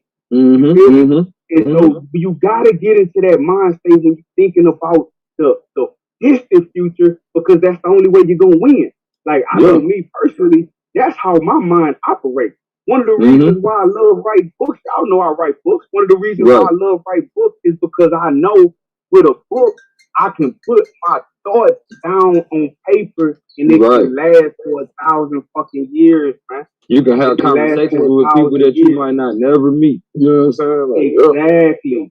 Exactly. So they'll have a better opportunity to align what they're doing with what I'm doing right now. So the plan will become generational and you will see the result. You feel me? Like it was people, it was motherfuckers fighting on the damn slave ships on the way over here. And them fighting on the slave ships over here had direct results that led to us right now today. You feel me? All of that's connected. We just because we live in 2021, we are still intimately connected to the African Americans 100 years ago, 200 years ago. The ones that were first brought here, those situations shaped our present. So until we start thinking 100 years down the line, bro, it's gonna be hard to win. Now let me get in here and prove, because you just goddamn, you fed these niggas. I'm gonna make sure they understood what was on the table. So, and Swar just alluded to some shit before you said it. Like, my thing now is our people got to get to the point that we, aside from seeing the board already set, reverse engineer how you see the board already set. You see what I'm saying? Because to me, the board being already set represents that, you know, we are who we are in this place or this existence. You feel me? But the more you understand this existence and then you understand yourself and your place in this existence, you realize motherfucker can't fuck with you. And the energy that they using to make that shit happen is really your energy, but you're just winging it. You know what I'm saying? Like you said, we thinking to 60, we thinking about surviving the day. But these motherfuckers is able to use our energy by putting their thoughts, their narratives in our head, and we carry that shit out. And all we got to do is reverse engineer the shit and say, you know what was once hard for a motherfucker to do, what once took forever for you to accomplish. No, it's just as simple as me making up my mind and me getting started. Because one thing I know for sure for my own life, like it's certain shit that I was like, bro, it's gonna take me 10 years to knock this deal out, or 10 years to save up for this amount. Soon as I started doing it, bro, within a year, I'm seeing shit just fall out of the sky like, oh shit, this more towards your goal. This more towards your goal. But you gotta be on that road. And as long as we keep thinking like, you know, these motherfuckers got us and there's nothing we can do about it, then we'll never make our own time capsules. You know what I'm saying? We'll never write our own visions. And furthermore, like he said, we'll never think 100 years down the line because we don't think we got 100 years. I do, because I tell a motherfucker quick, nigga, I'm going to be 100 and something. So I'm damn sure planning for me to be here, as well as if you anything, you know, from the background that I understand, like, I understand shit. It's a possibility of me coming back to this motherfucker. If not, in this back, shit, I've been here before. And, you feel me? If not, my kids gonna be here, so I want better for them. The whole, I just said this yesterday, and I'm trying to think who the fuck I was talking to. We don't think more than 15 years in the past or in the future. Nope. On average. You know what I'm saying? Remember we were talking about that season 2. Yeah, it's like a lot of people not even worried about how they gonna retire. You know, which is based around you getting to the point where you know how they gonna get buried and none of that shit. How you can't work, but you don't have the support system around you to do the everyday things that you need. Like I know that this plan been in plan for thousands of years. Just the fact that you got religious people saying this is prophecy lets you know they've been planning this shit for a long fucking time. And Ampu, you said the mayor did this? The 100-year time capsule? Yep. Now, without me even adding any of the things that make me think this, do you think he did that himself? Or that was a direction from somebody else? I think he did it in conjunction with other people. I don't think he was the only one who did it, but he did it in conjunction with other people. So yeah, because that's what I'm saying. Like we talking about a politician. These aren't the acts, man. You know what I'm saying? Like it take a different mentality to be like, I'm gonna speak shit into existence. 100 years from now, I'm going to build this. I'm finna plant this in the ground, and I'm finna build this shit. Like, you know, they and when I say they, I mean the Greeks and the Romans. You know what I'm saying? Whatever you want to modernly call them. But we know who they studied. Goddamn. They have that plan. They have that plan, man. They have that plan. But when you grasp that type of shit from coming across a group of people who built some shit that you know, nigga, they couldn't have built this shit overnight. You know what I'm saying? When they came to Kemet, Timbuktu, you know what I'm saying? They seeing these structures, they like, nigga, hold the fuck up. Cause you gotta think. We gotta think of their backgrounds. They coming out of, you know, stumbling up out of caves. Them motherfuckers trying to survive from minute to minute.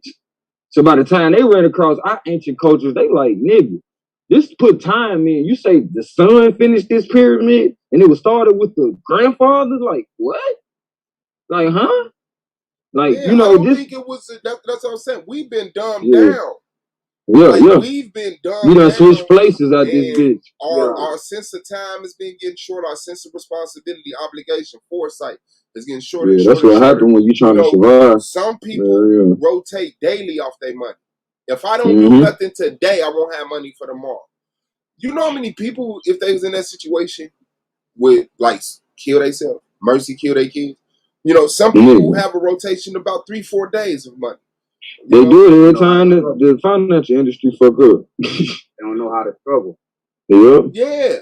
And that's my thing, Swab. I feel like when I say they switch places with us, these people come from that. You know what I'm saying? Like being in the caves, you gotta think, nigga, you struggling. Like you don't got no natural vegetation growing up in that cave with you. So you don't see no food coming. You feel me? Not to mention, motherfuckers was keeping them in there. You know, like, bitch, come out this motherfucker, you want to cut your head off. No different than how niggas feel a lot of time now. You know, trading places. We feel like, man, soon as I step outside, I'm a target. But I'm just saying, if we change our mind frame, like, I'm not gonna sit here and say shit ain't gonna still happen to certain people. But man, I ain't gonna lie to you, when I don't think about these motherfucking Hoosiers, these Hoosiers don't come around. But when they keep on being able to put their narratives in my mind, then I see them, just like the new car.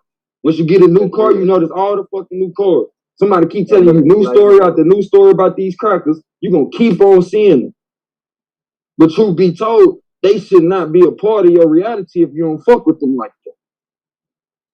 And look, check this out. I'm gonna give the people that's listening an example of a real world, real time way they get over on us by planning for the future, and we don't even catch it. In every city, bro, in every city, I'm gonna say in mine, I know how to access.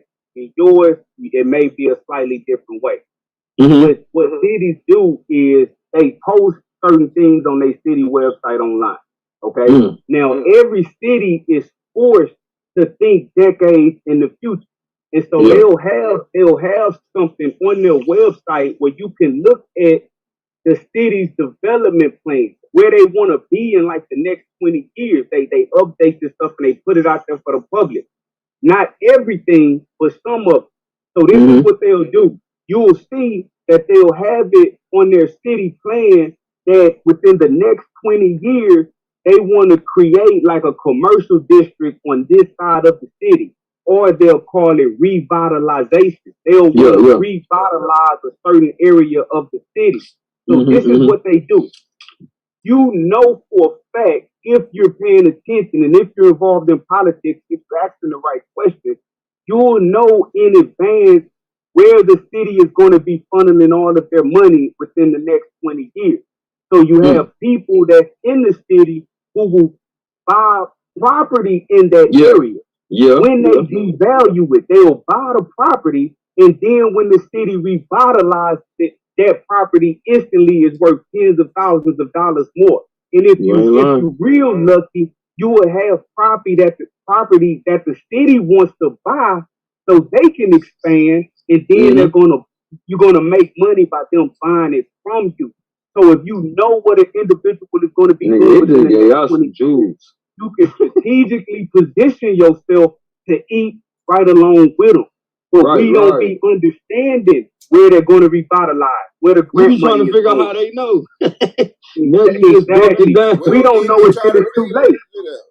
We don't be thinking about we don't know it till it's too late. Yeah, we like, damn, man, they doing a whole lot of construction right here. Why they regentrifying us? Like 20 years ago. We don't hear about it till they regentrify our neighborhood, and then we like, oh, why these motherfuckers put a Publix over this motherfucker? That's why I say, man, we like, and that I'm so glad that Apu brought up that longevity. Man, I'm glad Ampu back this season, G.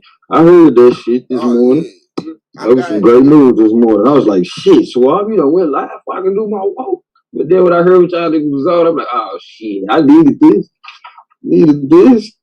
Yeah, but there's a generational thing. That's why I say, man, we just need to start it and get out of the way. The kids will do a better job than we can imagine. You know what I'm saying? Oh yeah, That's yeah. So just they know how, what kind of future they want for they present. that's just how shit is built up. It's like, and I it's like Man, show that shit, computers. nigga. You know what I'm saying? Show But that shit. yeah, but it's like that's the updated your kids is your updated program. You know what I'm saying? Like I believe in reincarnation. I know that babies come like whatever we are in the true essence that animates this flesh and blood body that is harnessed into humans. I got proof for that. So I don't got proof for nothing else. So I'm banking that this is gonna happen to fucking Ken. Because energy, I haven't seen proof of energy being able to destroy. I know it's popular to say energy, just changes forms. So that's my gamble. You know what I'm saying? Shout out to you. Look at him. He wouldn't even got a goddamn whole goblet on my ass. I got it. I had to show M Pooh, you feel me? Because M Pooh got the shit. You know what I'm saying? I'm trying to get my shit laid. You know what I'm saying? Wait. Show it again. I'm on my phone, so I ain't really. I wasn't looking at the picture. Okay, I'm looking at it. Oh, that's nice. Yeah. Yeah, like that. Did it, man. Pharaoh shit, bro. You already know. You already know. So, Pharaoh shit. Yeah, to me, it's important to have a generational plan. You're not going to reap the benefits of this in this lifetime. Everybody want to reap the benefits of their work in this lifetime. And that's why there's no generational type of ordeal going on. You know what I'm saying? Because we trying to get it and get the fuck out of that. I want them niggas to, yeah, niggas try to spend their money while they here and shit. Like, damn. Like, you tell a motherfucker about insurance and how that shit puts, money back for generational wealth and like Impo and you are alluding to, like, that's something that's going to be planning for the future. You know what I'm saying? That's not something that you like, shit, I'm worried about trying to cash in on that. No, nigga, you going to be gone. That's how that's supposed to go. You know what I'm saying? So, man, you can tell the people that's gonna be able to grasp this conversation firsthand. You know what I mean? But for the others who don't grasp, it's a pimp cup. Dang, Angela, that's how you feel about me, Angela? Come see me, Angela. Don't be like that. Don't be like that. Don't try to find excuses not to fuck with me, Angela. That's all right. Acrobatic pill cut. She funny. She bogus, but she done threw me off my shit. Oh, damn, what was I saying? Oh, yeah, you got to plan for the future, man, because without that insurance or these other different things that, you can put in place that let people know in your family, let alone yourself when you come back. You know what I'm saying? If you don't want to come back broke as fuck, I'm thinking you might want to put some shit in order before you go, bro. Like, it's just that simple. To see poverty, bro. Poverty is like that's like the ultimate enemy, bro. And I'm not saying it in the sense of money is everything. What I'm the saying ultimate is, antithesis, like a motherfucker. The root to that is we're social beings. We need other people, and we know poverty is the easiest way to get your ass outcast. Is how you feel, Swab? The not halves. Let me get at the table, nigga. So that's why I wanted to say that, because you see that thought that you had on poverty, but we know money ain't the thing. It's acceptance by other humans. With the cleaner you are, the more flashy shit you got, you just given the benefit of the doubt by humans. And people who don't feel that don't really know that exists. It sounds like Santa Claus coming down this channel. But you can clearly tell when you go out and you dress like you regularly dress, and then when you go dress up, you be like, well, I'm going to dress up every day. So I want you to get that thought out. I hope you didn't lose it. But about poverty being the root to that is because it's all about social acceptance, man. Don't nobody want to be the nigga standing on the outside getting talked about by everybody else.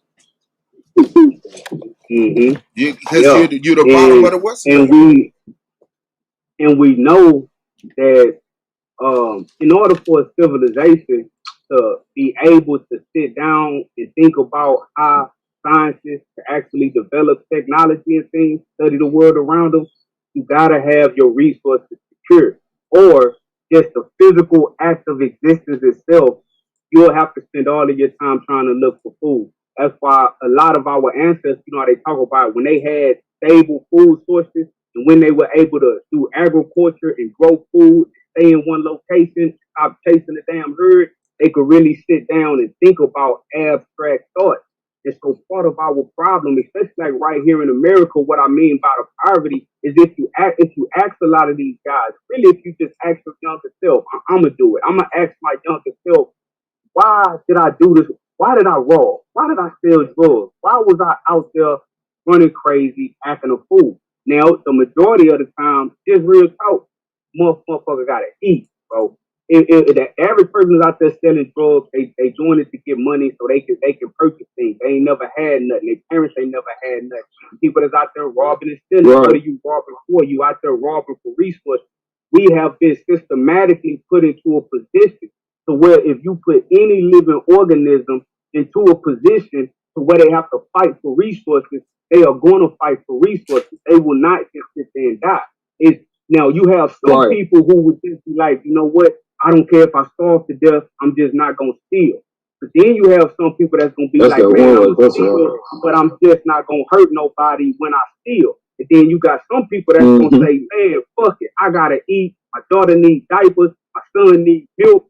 School clothes got to get bought. School supplies got to get bought. Man, fuck it. I'm going to just get it by any means necessary. So people is in this rat race for resources. So if you could get into a position to where you could show people a way of living where their needs can be met, they will be less likely to involve themselves in the activities that they are involving themselves in. That's the only reason why I was one of the greatest tools of white supremacy is the poverty. And I'm saying that as a to talk about a class system. In order for you to feel like you on the top, you gotta keep somebody on the bottom. It's no way around it. If I want to be on top, I have to make somebody on the bottom. I have to be on top of something. I gotta be on top of somebody. Exactly. Only reason this foot on my neck feel okay is because my foot is on somebody else's neck. And to me, that's as bad as racism. It's like, I didn't understand how people say because you don't have, you have to do without. You know what I'm saying? Like, I easily, my brain just computed. He don't got it. You got it. Give it to him. You know what I'm saying? Like, if a motherfucker need $1, you give him $1. But then you gotta, introduce, well, you gotta see how I get my dollars. You know? So that whole little pyramid of poverty, like you said, that it keep a motherfucker feeling like this shit is tolerable. But the whole time, like what I used to say, nobody's satisfied. Nobody. The bum ain't satisfied. The person at McDonald's that's working ain't satisfied. The taxi cab driver ain't satisfied. The judge ain't satisfied. The doctor ain't satisfied. The lawyer ain't satisfied. The millionaires ain't satisfied. The billionaires, like the trillionaires, aren't satisfied. Nobody just sat back like, you know what? I'm cool. Nobody. Everybody takes their money. You got to make your money work. So I'm like, so what is people trying to buy? Nothing. It's the social acceptance. Because I've seen people in the projects that was accepted by the projects live and die in the projects. There was never a chase for a better life. There was never a chase for more money and this, that, and the other. You know what I'm saying? They took their good, they took their complaints, and they was mentally okay like that. You know? So it's like, and all I know we need is us. And if we put us together, like, come on, man, we're like the entertainment of this country. So we could just sell intellectual property before we even get to actual businesses and resources. This and that. Like we make up resources. You know what I'm saying? Like we need to get behind a artist, push them, a teacher, push them, a politician, push them. I know everybody got their own, but you know that's my lane. That's why I see the clear bag. Just make some songs up, make some movies up, and connect it to the money. Once we doing that and people, I mean, it's the easiest way. No, what'd you say, bro? I was just gonna say it's the easiest way to reach the people, you know, and bypass their conscious, go straight to their subconscious. You got it, King. Yeah, but so the music is definitely a line. The music that I'm talking about ain't even for the conscious. It's to get the bag.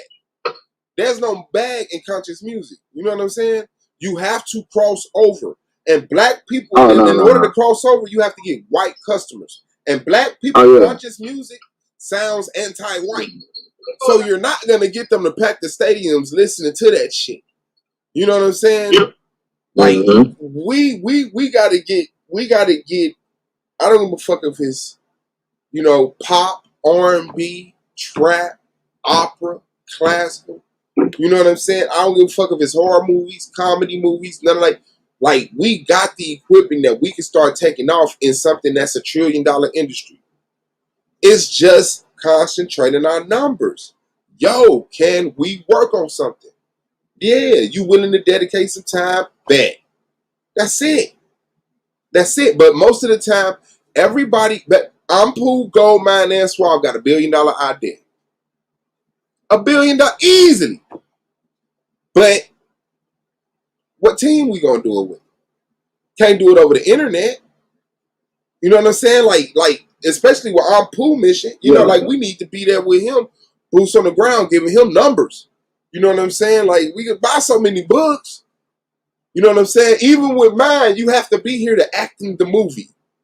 You have to be here to, you know, to make the songs, vibe and create the songs. Like, yeah, you can send a verse, but that ain't what great music is made to me.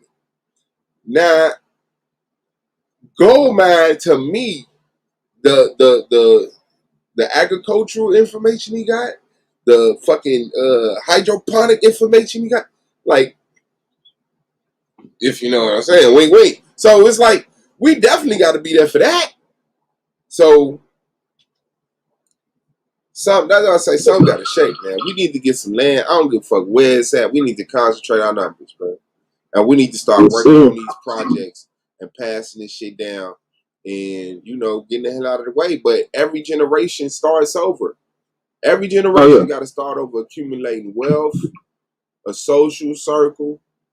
You know what I'm saying? Resources, like all type of shit, man. Like, and that's why a lot of us wind up being on some individual shit, because by a certain age, whether we recognize it, you know, we subconsciously take on this chip on our shoulder, because it's like, dang, I could have been a doctor.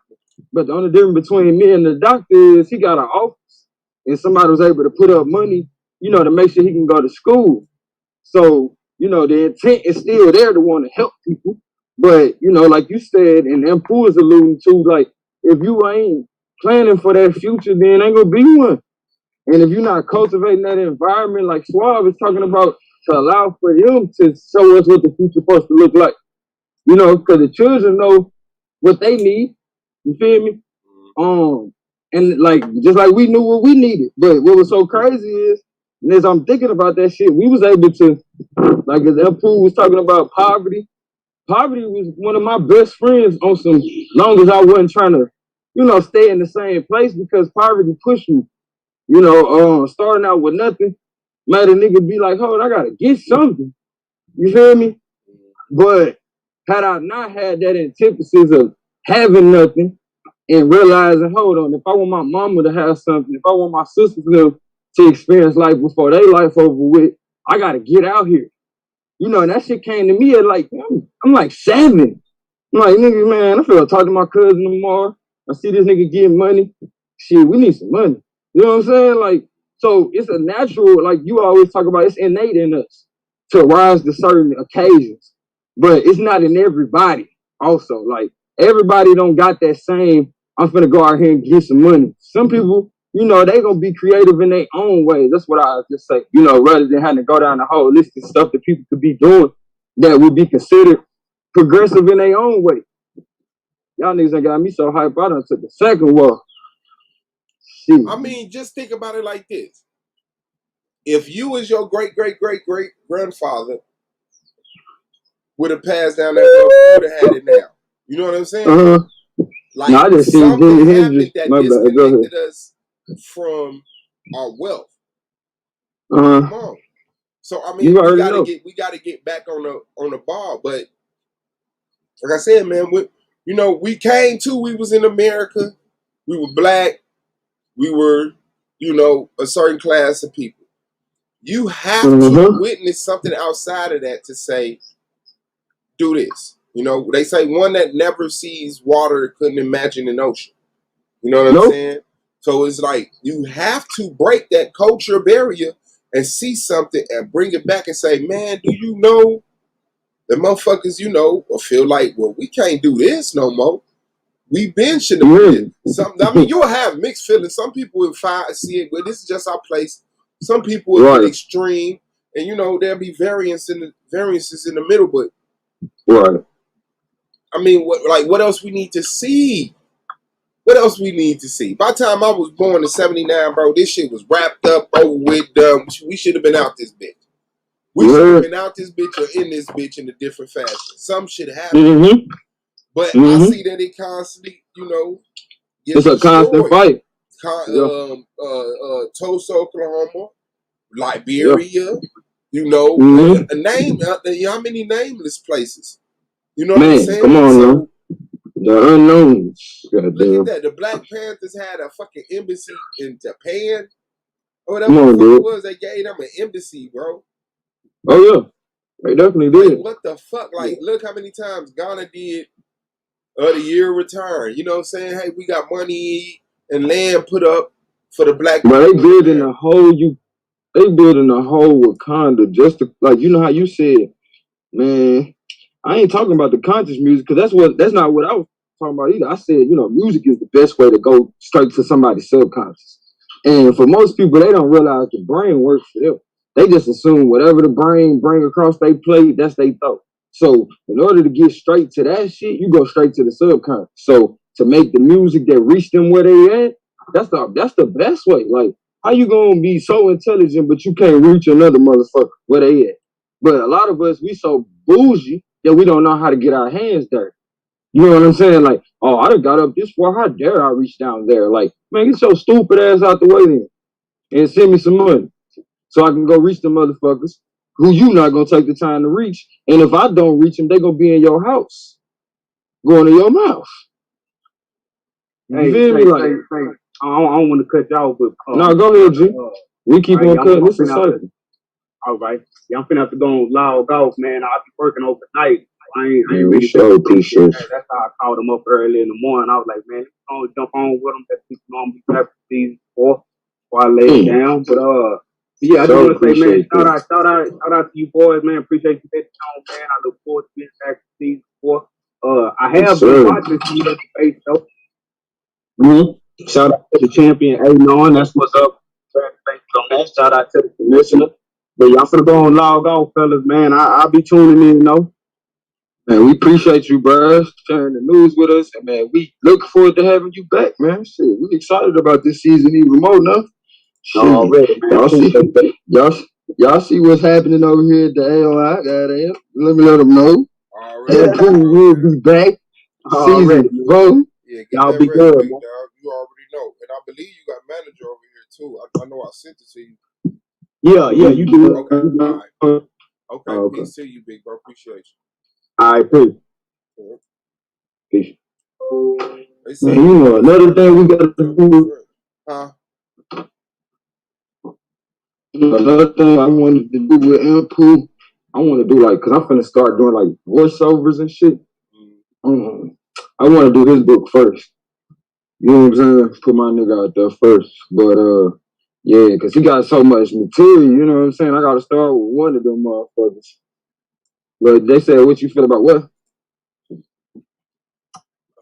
Van Jones getting $100 million from Jeff Bezos. Van Jones, you talking about the brother that was an activist at one point, but now he's like a journalist or author. Yeah, I think the young dog. Yeah, what I feel about it, Jeff Bezos, like I mean, this the thing. When it comes to somebody getting a bag, you know, if that's what the nigga set out to do, you feel me? Congratulations, kudos to him, because we living in a time just like we ain't got time to bullshit about what we gonna get done. We don't got time to bullshit about hating on no one. We don't got nigga. We don't got time for that shit. But hopefully he do what he's supposed to do with that. Cause us as a people, when we get a bag, we supposed to make sure that shit have a ripple effect in our community. As long as he do that, I ain't got shit to say. However he choose to do it. But I know for me, I'm getting my bag so I can goddamn, you know, cause that ripple effect. Cause that ripple effect. Let my people see you don't gotta be out here dumbing out just to, you know, get that money. Cause the way I look at it, the way the paradigm shift is taking place, well, man, bro, ain't no such thing as a black card no more. Meaning like you don't gotta act like, you know, hey, you trying to play up the black struggle because motherfuckers don't know. Motherfuckers know what's going on. You know what I'm saying? Furthermore, they know the change that's taking place with the black struggle. You know, we starting to rise up and thrive. That's what people forget. Keep on talking about we rising up, but nigga, when you rising up, you starting to thrive at some point. You feel me? So we got to stay out of the mentality of having to, you know, sell our losses more than our wins. Because right now, as far as I'm concerned, we on the winning streak. And anybody who measuring, I would like to see what you measure it by. But as far as the winning streak, I see we've been winning, but they've been selling us the losses, so we keep on reinventing the losses, so to speak. We keep on reinventing that shit. Like it was like shit. Don't you remember what they did to us? Don't you like? Yeah, I remember my. And we, you know, I feel like at this point, them conversations gonna have to be private. Just like they don't talk about, you know, all the shit that happened to them being enslaved and shit in the public. I'm starting to think like, hold on, not taking a page out of their book because I know they took a page out of all our books, so I don't feel that way. But I'm looking at it like, damn, hold on. If we don't talk about that shit so prevalently, because we talk about that shit more than we talk about our wins. Without a balance, we might well not even talk about that shit no more. Strictly talk about our wins. Talk about how we kick motherfuckers' ass. Talk about how we talk motherfucking shit. That's all we need to talk about going forward. Now, as far as them enslaving us, it's well known they did us dirty. So at this point, we got to show why you did me dirty. It's like when a doctor It come in won't and be in tell a you, minute though. With them taking down all them statues and changing the narratives in the school books and this no, that's fucking fine. motherfucking That's what's the fine, name Swab. shit, whatever the fuck they call it. That's fine, Swab. Let them have that motherfucking shit that come with that. You know what I'm saying? Like that's like somebody keep telling a lie. So now you finna create a continuous lie. Let them live with that karma. It might set some shit right. So let them do that shit. Like we can't stop it anyway. You know what I'm saying? We can't stop that shit. That's state books that we sending our kids to learn about. Like, so if anything, if we don't want our kids to know the lie, you feel me? Which I feel like it'd be beneficial for them to know it from a different perspective rather than keep on celebrating it from a loss. Because if you keep telling the person they were slaves at one point in this country, they'll be happy just to have a fucking job. It says Just to have a fucking job. Bezos donates $100 million each to CNN contributor Van Jones and chef Jose Andres. It says Jeff Bezos said Tuesday after flying to the edge of space. How much he give him?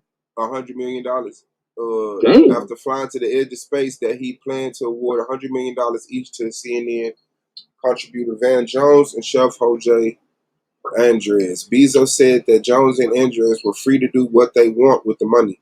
They could give it to their own charity, Bezos said at a press conference, or they could share the wealth. It's up to them. The money said was tied to a surprise philanthropic initiative he wanted to announce called the Courage and Civility Award.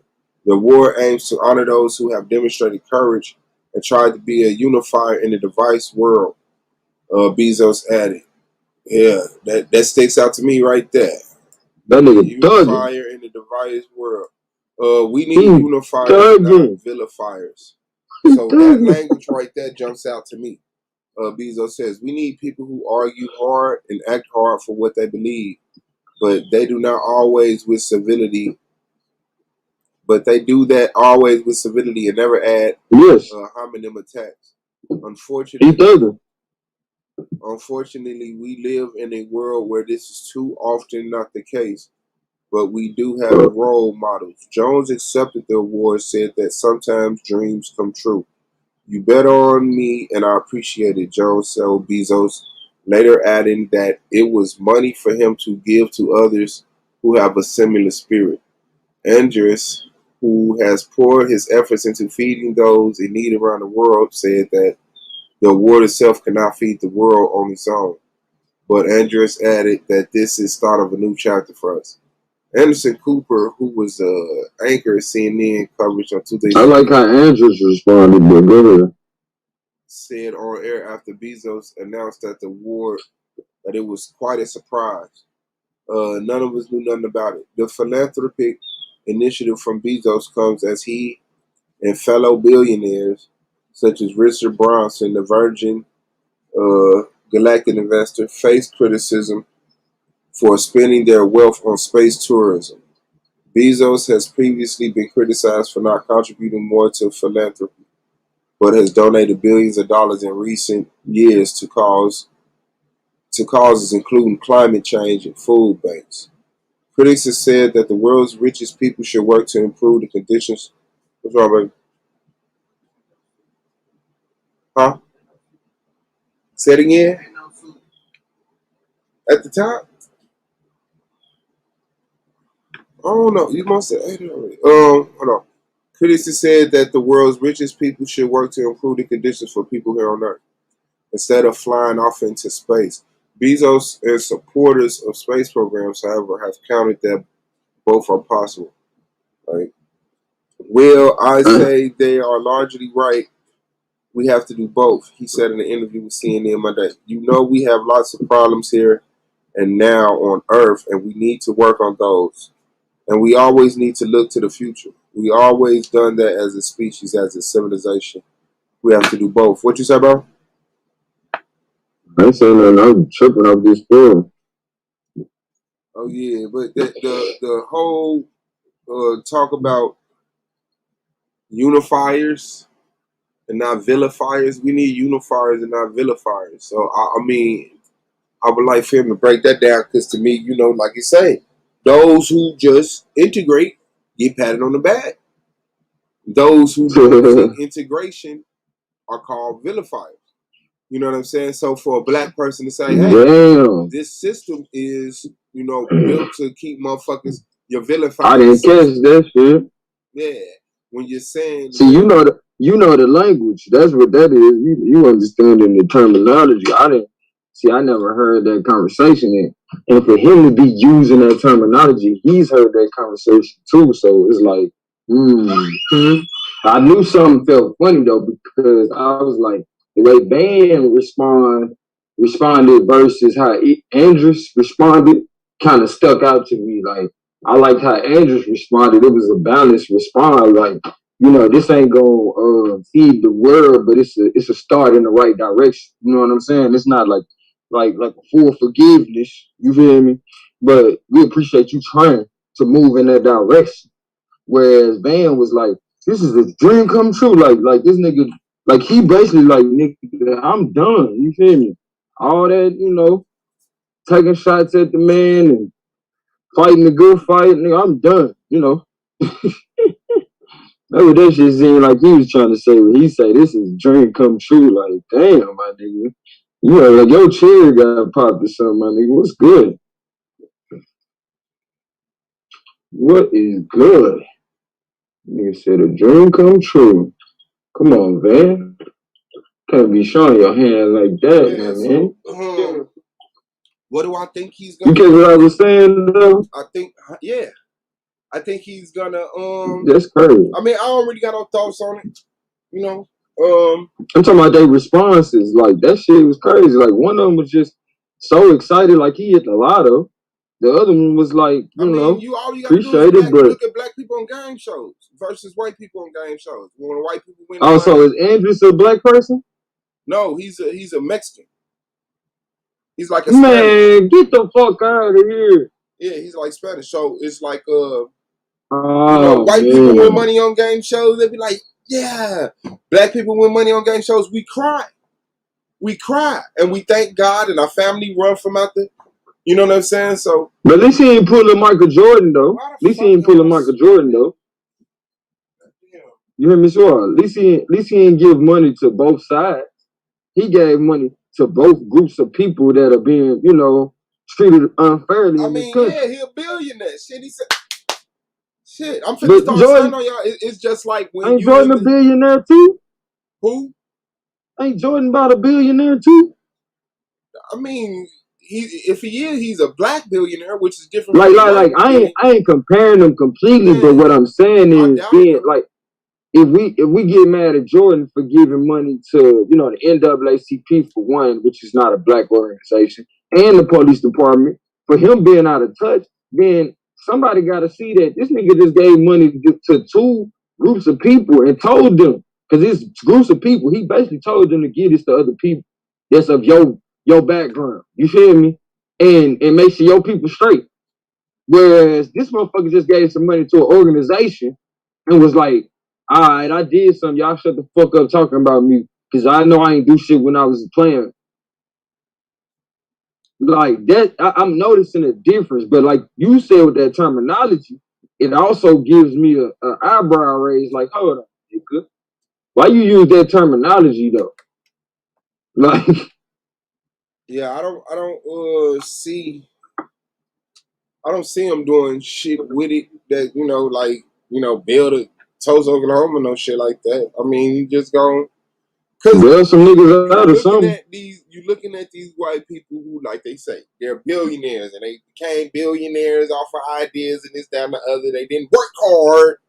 You know what I'm saying? So they basically stunting on our ass. Like they in space. You know what I'm saying? We can't even, a lot of us are still in the cities that we grew up in and they in space. So it's like, let me give $100 million to a black person, $100 million to this motherfucker, and get back to going to space and chilling. Shit. You know what I'm saying? So, like, real talk. 100 billion, like, if you're a billionaire, I don't know. Let me see. What's Bezos' net worth? He a billionaire. Well, how much? He a billionaire a couple times over, for real. Yeah, that's what I'm saying. So, $100 million ain't shit. You know what I'm saying? Like, it's like $1 for him. $100 million ain't shit. And I mean, what do people expect for him to do with it? You know what I'm saying? Like, it's a hey, get off my back trip. You know what I'm saying? Here's $100 million to a person named Jones and a person named Jose. Leave me the fuck alone. You know, that's it. That's it. It's not like him and a group of billionaires came together and said, "Man, let's fix what's obviously the problem." That's not what happened. So no, he's not going to use the money to help his people. Black people will benefit, but as Americans or as gays or as Republicans or Democrats or as something else. But you can't do nothing for black people. When the last time somebody did something for black people? There's no black agenda in America. There's nothing focused on black people's, like, hey, here we go. This is it right here. You know what I'm saying? Hell no. Nah. We get the same pity programs as everybody else. Same pity programs, saying, yeah, Gabe Van Jones put a target on his back. He better hurry up and get $100 million. He better hurry up and get rid of that $100 million. Hey, on camera, look, I'm giving $10 million to him, $10 million to him, $10 million to him, because it's like, because now it's time for you to feed niggas. Go ahead. Now it's time for you to feed niggas. Niggas at your door. Hey. And look, if he do owe somebody, they damn sure seen that shit. Nigga. If he do owe anybody, we heard, nigga. We heard. Yeah, You talking all that shit? What's up? All them student loans, nigga. What's up? Put that $100 million toward a lawsuit. Let's sue America. Let's sue the United States of America. Let's sue every president still alive. Let's sue every fucking councilman and congressman, Supreme Court. Let's sue all these places. Let's take this $100 million and let's sue all of the institutions that's fucking us over that we can't afford to fight against. Let's do that. Yeah. You get some money to the NAACP, some more money to goddamn Black Lives Matter. Huh? Going forward, for all you niggas that hear my voice, if you donate some shit to the NAACP, bro, you need to take a grenade, sit it on a chair, and you sit on that motherfucker. Cause your ass is retarded. Like, nigga, that shit ain't never been for niggas, and here it is in 2021. If you still think that's for niggas, we don't need you. We don't need your motherfucking ass. And we don't got time for motherfuckers to keep on making the same dumbass mistake. Like, that shit was made by crackers for niggas. Hold on. I think it's niggas needing, it's something. Basically meaning niggas need permission from crackers to do shit. Like, no, nigga, I don't need that shit. Y'all can keep that shit along with the United Negro Fund, whatever the fuck that shit is. Like, I'm sorry, y'all gonna have to get another name for it, even if it was for niggas. Cause that shit outdated. Y'all niggas ain't tried to revise that shit. Ain't tried to, you know what I'm saying, come up with no new rules, no nothing. Y'all motherfuckers just over here collecting money from people who don't stay in tune with what's going on. And y'all taking advantage of that shit. Y'all know good damn well when motherfuckers get rich and they stop having to live in certain situations, they become out of tune with shit. So y'all just put a name on some shit. Oh yeah, we there for them. Yeah, we there for them. Mm-hmm. Yeah, give us the money. You ain't finna do shit for a nigga. Like, man, fuck out my face with that shit. Nigga, I'm gonna come up with the United Crackers Fund. Yeah, nigga. And every rich motherfucking cracker gonna donate to me, goddamn. That might be an idea. Because they gonna be out of tune with what's the real organization. Nigga, they ain't gonna be still going to no Klan rallies. They ain't gonna know who. Nigga. Create a whole organization on their motherfucking ass if they wanna be funny. I could be funny too. We'll create an organization after that called the American Legion then. Yeah, that's how I'm gonna say it, the Legion then. You feel me? Because some niggas can't read that good. They just gonna read American Legion. Give me the money. All right, man. Take a joke, goddamn. A9. I hear A9 right now talking shit. Leave the American Legion alone. I don't care. I'm thinking like that. And if y'all niggas wanna try to load up and shoot little old me, we show y'all ain't cut like that. Okay. Yeah, so I don't see shit happening, man. We gonna do like everybody else. Just pay a little tithe. Move on. They probably trying to motherfucker call his bluff too, like why Van Jones?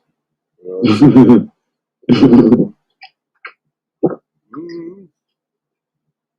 I have no idea. They might not even let him transfer the money, huh? So they might tell that nigga, nah, you can't get that nigga that. Yeah, I don't know what the fuck you are doing. Or you can't get that Migo that. You can't get him that either. They might tell him cancel that. Nigga, I don't know what the fuck we thought this was. We told you to get to a charity. We was talking about our charity. You know, gave it to some niggas. What the hell wrong with you? They mad as fuck. I think that was a slight from him too, though. He like, man, fuck y'all. I'm gonna give it to some random ass people. You hear me though? He like, nigga, I don't even know regular people. I know these TV motherfuckers. I don't even know y'all motherfuckers though. He said he gonna give it to people with like minds. That's what he said. I'm gonna give it to other people that got like minds like me. Oh, okay. We'll see what that shit is. Man, it is the off season. But we all ready for season 4, man. I don't know what y'all doing. It looked like a lot of motherfuckers scared. I need to get them titles together. I want to start getting some conversations about this. Yeah, Ampu Black. Ampu is black, but Ampu is back. Pro Black back. Shit, Starboss back. Oh shit. Brandon Bay back. So, nigga, oh shit, we loading up like that. You know what I'm saying? I even heard Radical is coming back. Oh shit, Radical come back. I'm coming off the bench. Y'all got me fucked up. Y'all ain't gonna leave me over here. Nigga, me and Wicked gonna load up on you niggas. I'm gonna have Wicked doing my slides. Nigga, I'm gonna this the information. Put them bitches together. I know you can make a move, nigga. Put this shit together for me, cuz. Shake it. But that's what time it is, though. I don't give a fuck what nobody talking about. Why we got these teams if the niggas ain't studying together, if niggas ain't making sure motherfuckers, they teammates presentation on point, like, this shit, it's time out, bro. Y'all niggas need to stop clicking up. If y'all not gonna get together, then make sure niggas is leveling up. Shouldn't be no one motherfucker out the clique that's harder than everybody in it. God damn it. Unless everybody else just a study group.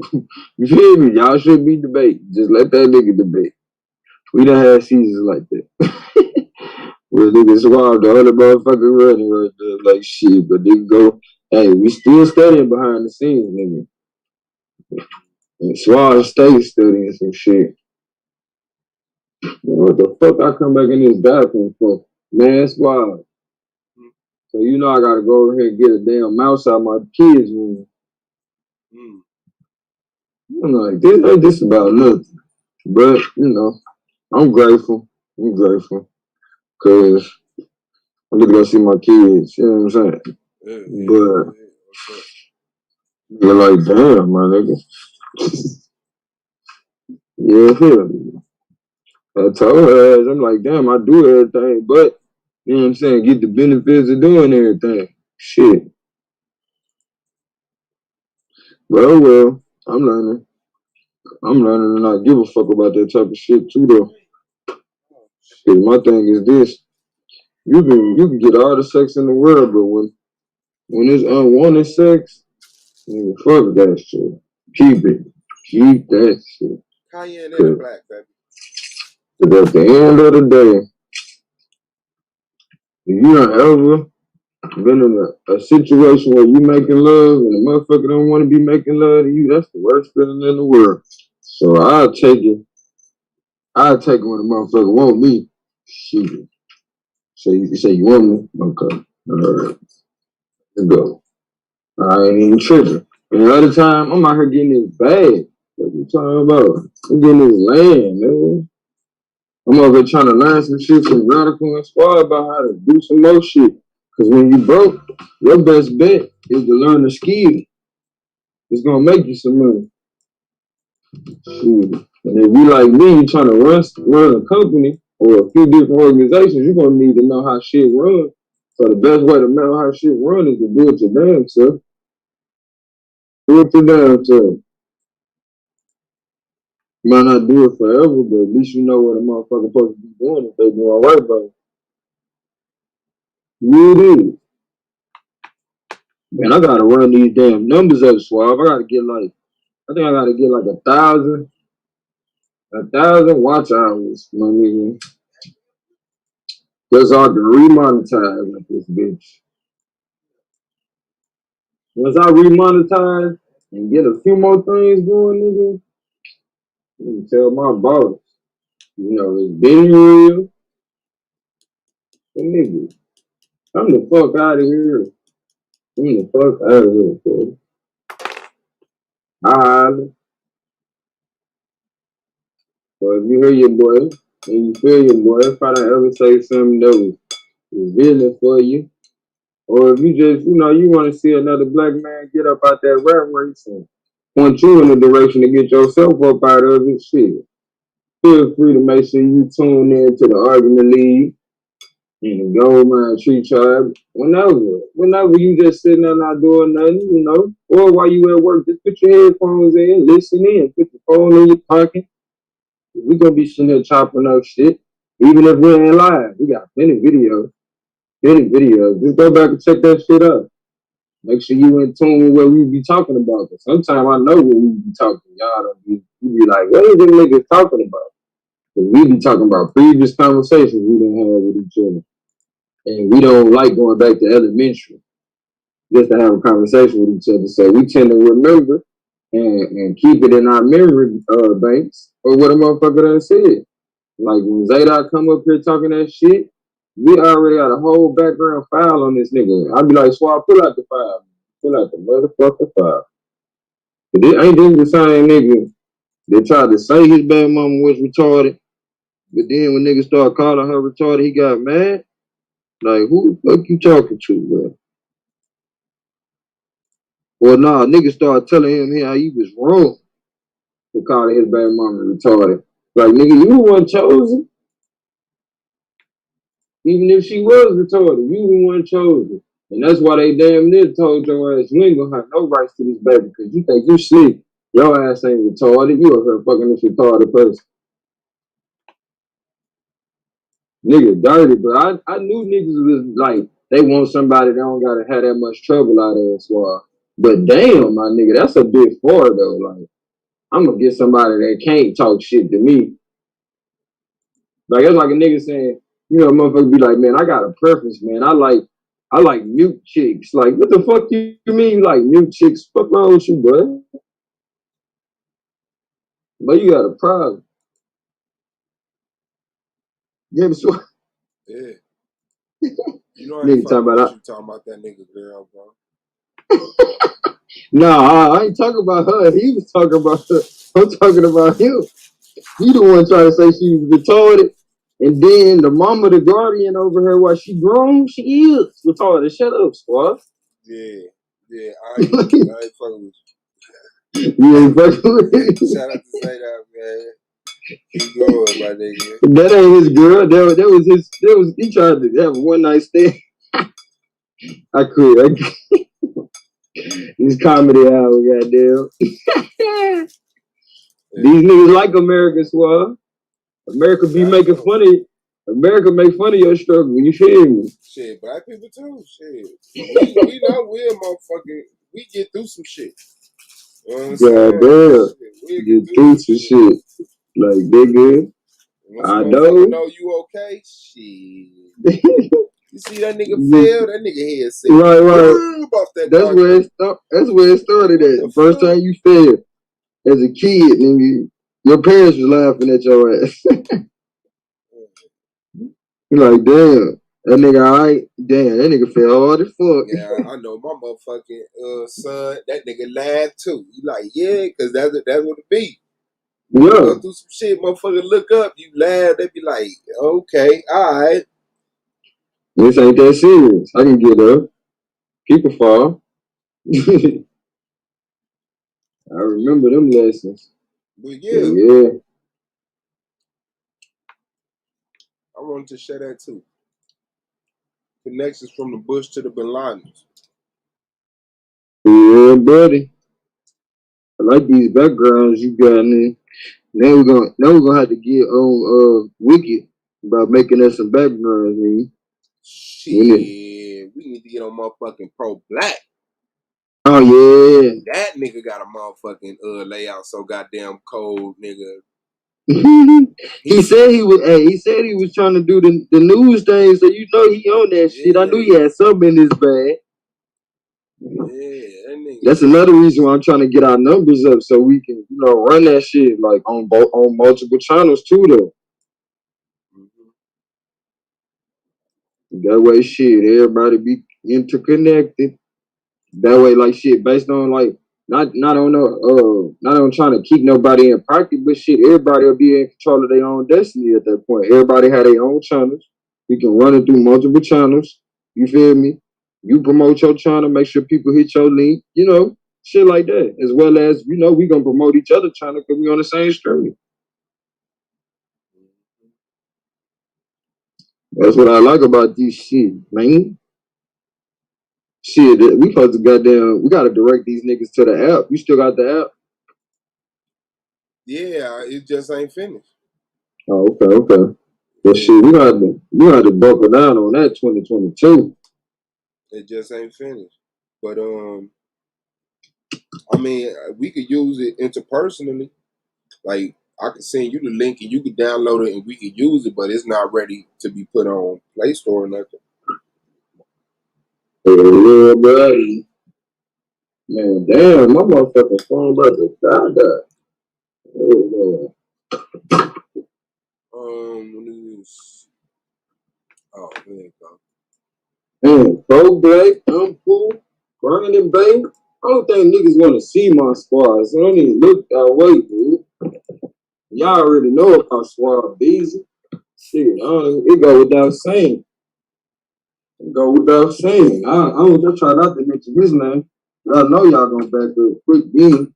But shit, I want y'all to try to sleep on Brennan. The Brennan ain't finna play with you either. God damn, I keep doing that shit, swear. Oh, my chart. Why I fucking keep coming in this motherfucker? Yeah, say the Bin Laden family and the Bush family are old business partners. The claim is that Bin Laden family and the Bush family are old business partners through many years. The background, the claim is used to support a conspiracy between Osama bin Laden and former Presidents George H.W. Bush and George W. Bush. Facts, the bin Laden family is very large with perhaps up to 600 members. Osama bin Laden's father, Mohammed bin Awad bin Laden, had no fewer than 54 children with 22 wives. Mohammed bin Awad bin Laden started from the humble beginnings but built a growing business including building enterprises and investment. Now, how the fuck you come from a humble beginning in the Middle East? You know what that means. You know what a humble beginning in the Middle East is. To having 22 wives, 54 children, and blowing up. Come on, man. Sound like a nigga was fucking with the central bank before niggas was fucking with the central banks. The parents of Osama bin Laden divorced shortly after his birth, and he grew up with his stepfather, Muhammad al-Adis. Early on, Osama bin Laden broke off relations with his father's side of the family. None of the family members who left the United States in the days following September 11th had any connection with Osama bin Laden.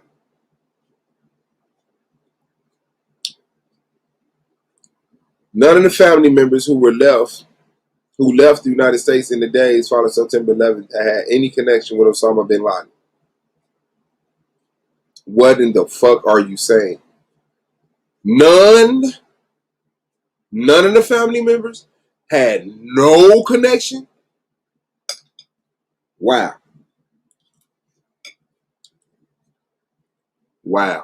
Okay. Osama bin Laden was not exactly popular in Saudi Arabia. His Saudi citizenship was withdrawn in the early 1990s due to arms smuggling from Yemen and because he criticized the regime.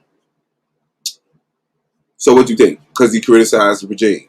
When it allowed, it's just like you be over here and you got the plug with the police and they drop you off some crack to sell and you become the big crack dealer and then you start talking against the police and they arrest your ass for dealing crack. They had no problem with him smuggling arms. It was the fact that he was talking against that regime. Because I bet you he was smuggling arms way longer than he was way longer than he was criticizing the regime.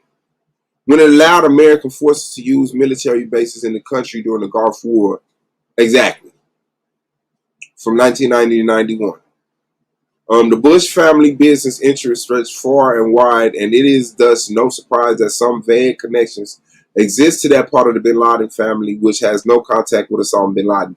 We got to reiterate that, remember? The connection between George W. Bush and Osama bin Laden must therefore be considered far-fetched. Logic. The claim is basically guilt by association. You are guilty merely because you have some obscure connection to the bad guy. This method is often used in propaganda, e.g., if a Jew committed a crime somewhere in the world, the Nazi regime. Wow, good example. Good example. Just like if a black person committed crime, all blacks are. Oh, you couldn't use that one? Jews committed a crime somewhere in the world, the Nazi regime will use that to incite hatred for all Jews. It is a contradiction to include Osama bin Laden and or Al Qaeda when it is simultaneously claimed that neither him or the organization was behind the terror attack. What? The claim is therefore misleading and logically contradictory. Goddamn, this was a nice little piece somebody put together. Let me see. 10 Bush connections, 10 Bush Bin Laden connections that raised a few eyebrows.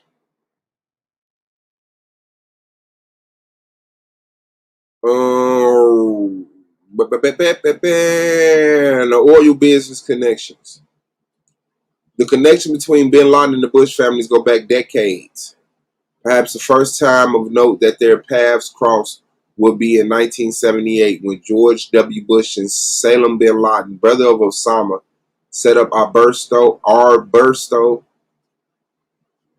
Energy and Testing. It kind of remind me of what was it, Abstergo?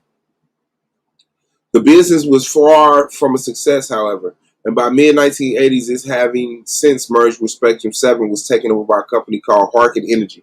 As we will see a little later on, this takeover raised suspicions in itself.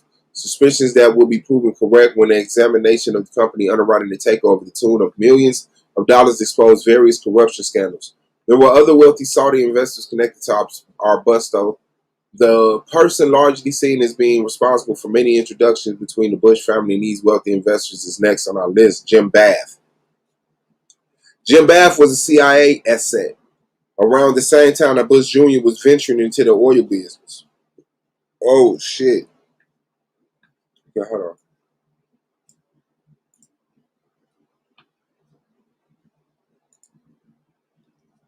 Jim Bath was seen as a CIA asset around the same time that Bush Jr. was venturing into the oil business, at a time when the CIA was under the direction of Bush Sr. 2. He also had connections going in all directions outside the United States, particularly with rich Middle Eastern businessmen looking for opportunities with the American dollar. Many of these were members of the royal family and rich class of Saudi Arabia, including the Bin Ladens.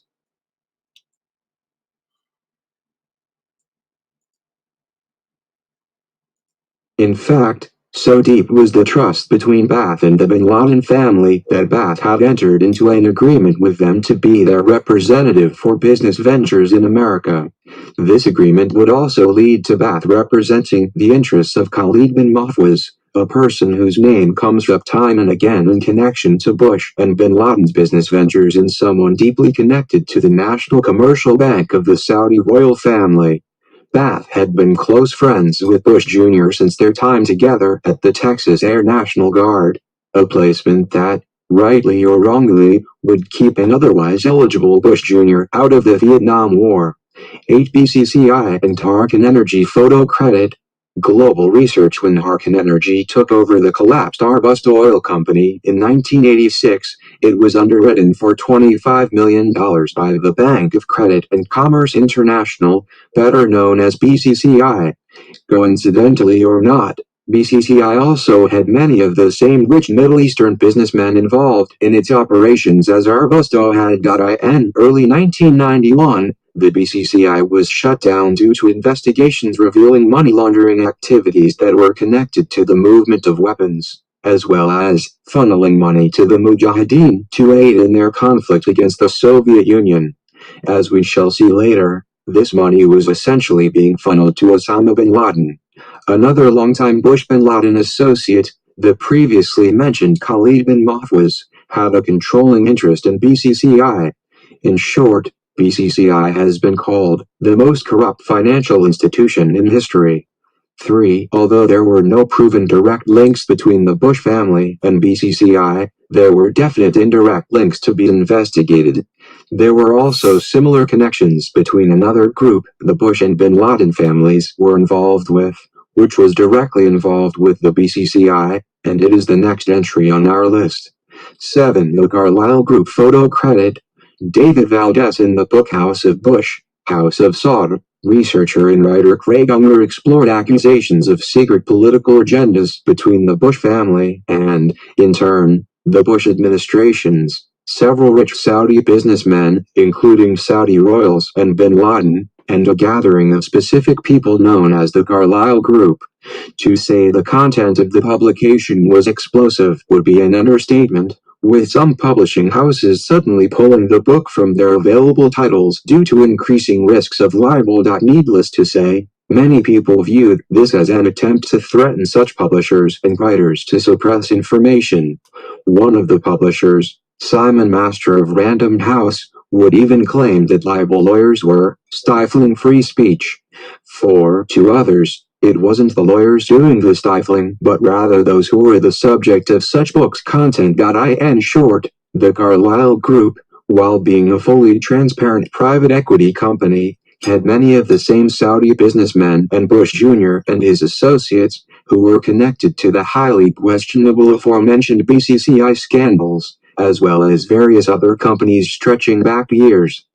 Perhaps because of this, they are viewed by some with suspicion. Our next entry does nothing to temper that suspicion. 6. Bush Sr.'s 9/11 meeting photo credit. The White House while George W. Bush was reading a book about goats in a school in Florida at the time the 9/11 attacks were unfolding. George H.W. Bush was involved in a meeting representing the aforementioned Carlyle Group in Washington, D.C., at the Ritz-Carlton Hotel, and he was with one of the brothers of America's soon-to-be most wanted man, Osama bin Laden. 5. Whether or not the meeting was purely coincidence or not is up for debate, and many have done just that. In his film Fahrenheit 9/11, Michael Moore, for example, would cite these links between the two families, not least the meeting on September 11th. While both families insist the relationship between the Bushes and the bin Ladens is purely down to business interests, others believe it to have a covert political agenda. So, while it doesn't prove anything untoward in its own right, it is perhaps a coincidence too far, even for the most ardent skeptic to such conspiracy notions, maybe even more so, given the actions and details of the next entry on our list. 5. Bin Laden's allowed to leave the U.S. It is certainly no secret that in the aftermath of the Twin Tower attacks, prominent members of the bin Laden family were allowed to leave the United States.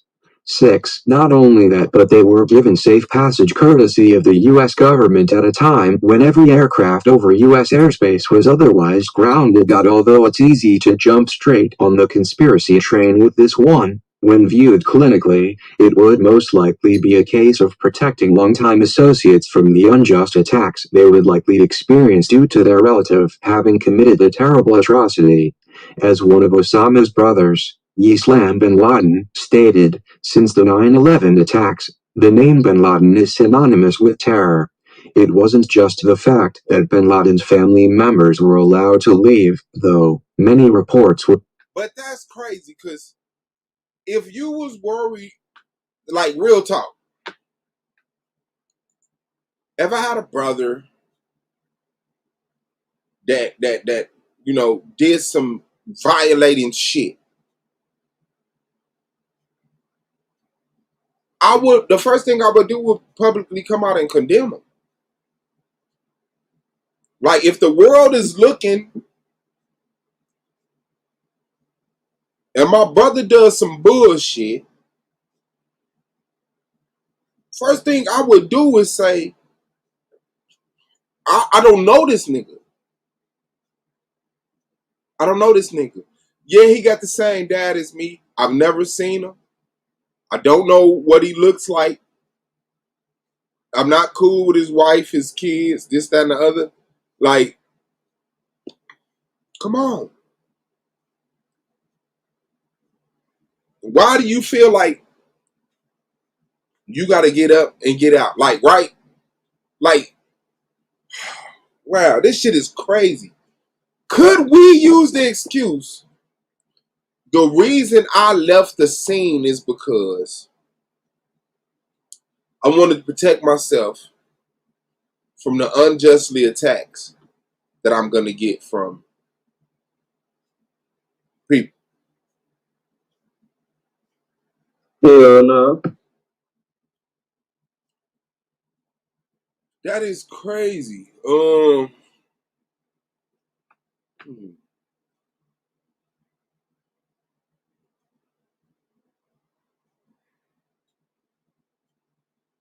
What was that line at?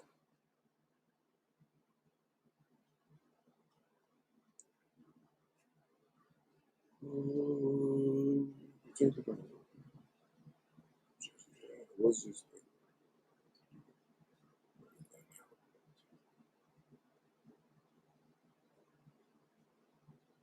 Some.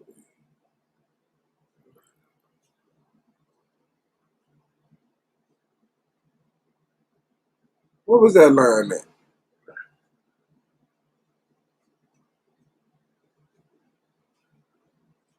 Hey, baby.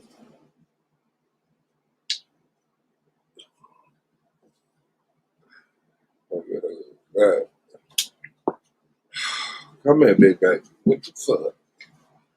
What the fuck? Sit down.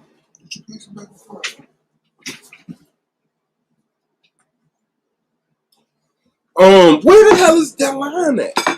It said something about they left so that they couldn't get. Well, nobody fuck with them. And then I can be. I think they do a late bus too. To September 11th, while both family and sister relationship with the Bush block period down. So I had to prove anything. We were allowed to leave the United States. Not only that, they were given safe passes carried the U.S. government at the time with aircraft. Although it's easy to jump straight to the computer trainings, when viewed clinically, it will most likely be the case protecting. Oh, it will most likely be a case of protecting long-time associates from the unjust attacks that would likely experience due to their relative having been committed to terrible atrocities. Like, that shit is crazy. I don't give a fuck what attacks you think you're going to face because you stay your ass there. The planes are down, bro. Ain't nobody flying. My mama can't go nowhere.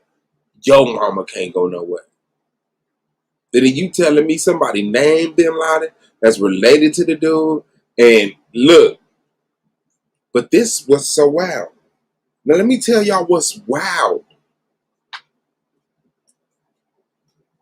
Let me tell y'all what's absolutely wow.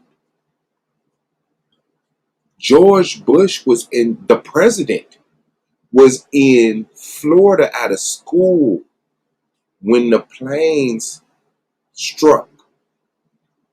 He wasn't even at the meeting, the president of the United States. His dad, for some reason, was having this meeting. And they got safe passes due to the U.S. government. His dad got them. So now,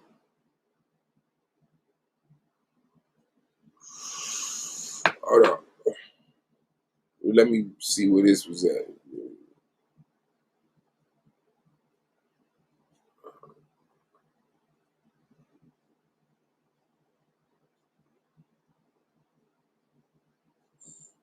So now, let me show you how it's bull crap. How did you know to get Bin Laden family out of the United States? You said, although it's easy to jump straight on the conspiracy train with this one, when it is viewed clinically, it most likely will be a case of protecting the longtime associates from the unjust attacks that would likely experience due to their relative committed. How did you know Osama did this? How did you know to get Bin Laden's family out of here? What time did they leave?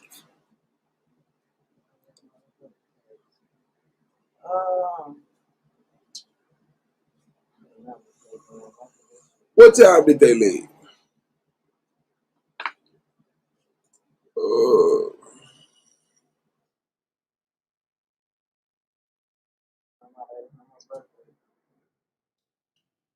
Who was that he was having a meeting with?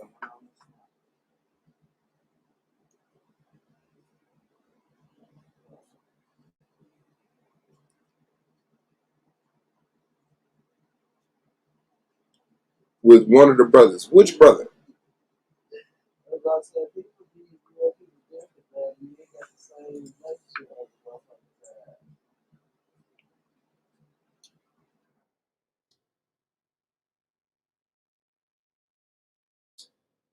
It's probably a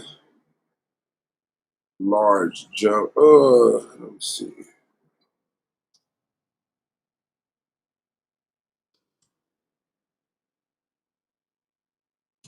Let's see. Okay. September 30th, 2001. Uh, 24 members of Osama bin Laden family was over here. 24. What type of meeting is the father of the United States having with over 24 bin Ladens? What the fuck are y'all talking about?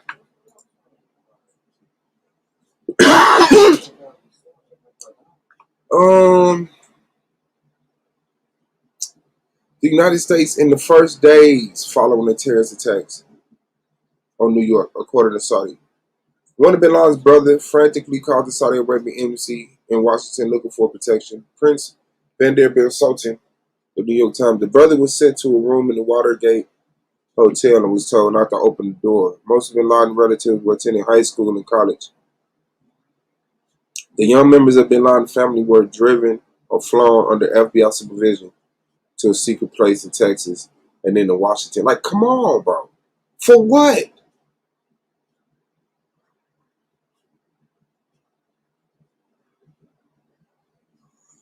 Nobody even knew you. Who knew Osama bin Laden before 9/11? And then, oh, you his brother. Let's lynch your ass.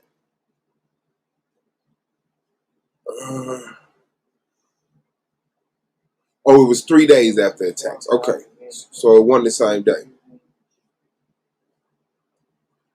King Fahd, the alien Saudi ruler, sent an urgent message to his embassy in Washington pointing out that there were bin Laden children all over America. Take measures to protect the innocents. That's crazy they'll do that for them, but shoot your ass in the middle of the street.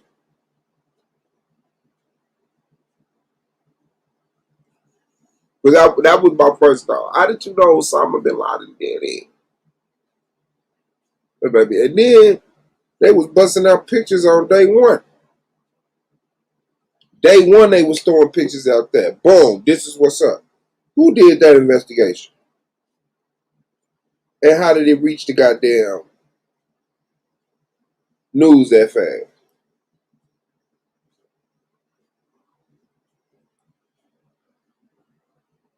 How did the news get all of that fast? A White House correspondent. These motherfuckers are the people.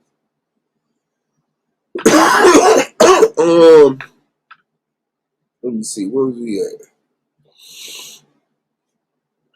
Man, that shit is crazy as hell. I guess I could get this in.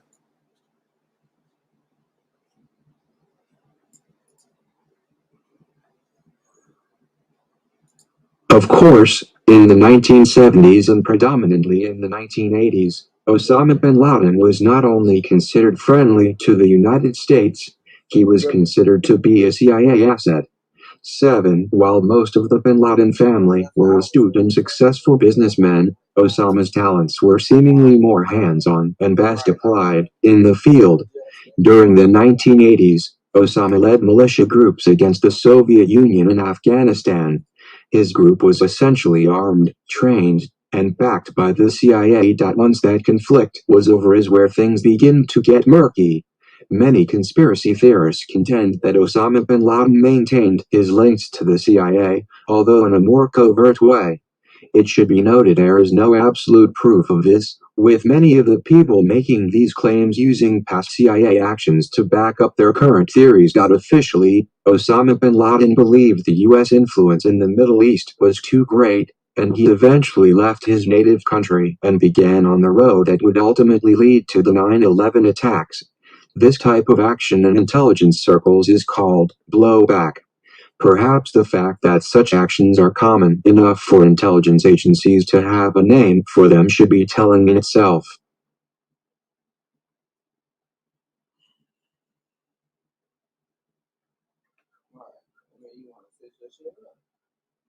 And then, let me see.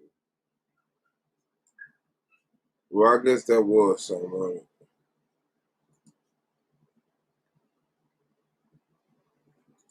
Although there is indeed a lot of murkiness surrounding just about every aspect of the 9/11 attacks, another coincidence was an apparent Saudi involvement in the attacks.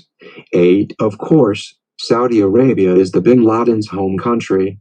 To boot, official records state that of the 19 hijackers involved in the 9/11 incident, 15 of them were Saudi Arabian. Also, the alleged mastermind, Khalid Sheikh Mohammed, was free to travel in and out of the United States throughout much of 2001. This was despite alleged warnings to the Bush administration from their own intelligence services of his suspected involvement in terrorist activity. Further warnings were issued only weeks before the attacks, in August 2001, even mentioning Osama bin Laden and other Saudi sponsors. It is strange, then, at least to some people's reckoning, that the U.S. military didn't immediately turn their attention to Saudi Arabia. Instead, they opted to invade Afghanistan.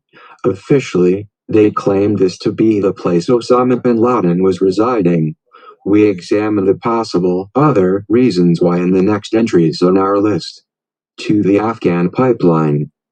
And then somebody think they select. Look, now, Michael, what you mean they got two different contracts? Now look,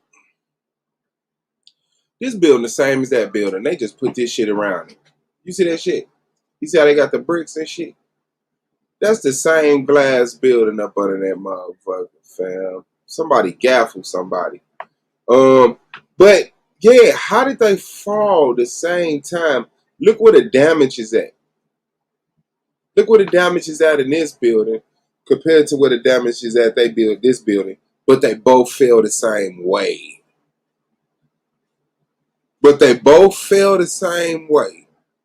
And I believe this right here is building 7. But this look more like building 7 over here. And what was the last one? Okay, we get through this one. Oh shit! Now we got one more. Heroin. I was eating, that's why I did In it. 1997, California company UnoCal, which had numerous past connections to Dick Cheney, began preparations for the Afghanistan oil pipeline, which would run from Turkmenistan, through Afghanistan, into the Arabian Sea, and into the hands of U.S.-run corporations. Both the Taliban and anti-Taliban groups supported the deal, so much so that U.S.-led training was provided to potential workers to assist in laying the pipeline. However, many activist groups, particularly feminist groups, intensely protested any project involving the Taliban due to their genuinely horrendous stance on human rights, particularly the lack of rights for women. The pressure proved too much, and UnoCal was forced to pull out of the deal. After the 9/11 attacks, which now made Osama bin Laden public enemy number 1, the Bush administration would bomb key locations in Afghanistan, eventually invading the country to track down their culprit. Coincidentally or not, by the end of 2002, with the aforementioned Dick Cheney high up in the Bush administration, the pipeline deal was back on. With the Taliban now the enemy, their approval was no longer needed. 9. Whether these events were manipulated, taken advantage of, or merely coincidental, so many researchers and critics have highlighted them in numerous books and writings that they really shouldn't be ignored completely. That goddamn Afghan pipeline. Oh, it was backed by both pro and anti-Taliban groups. However, activists, particularly feminist activists, didn't like how they treated women. But we was cool with it. We cool with it though. Heroin. Why not heroin? Of course. T-Duck want them poppy seed, them poppy fields.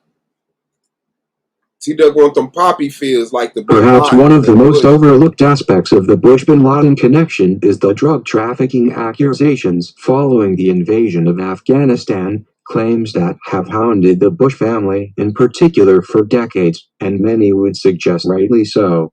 10. Whereas the Taliban had expressed support for the aforementioned pipeline, they weren't so supportive and, in fact, were completely against the producing and trafficking of heroin from the vast supplies of opium in the country.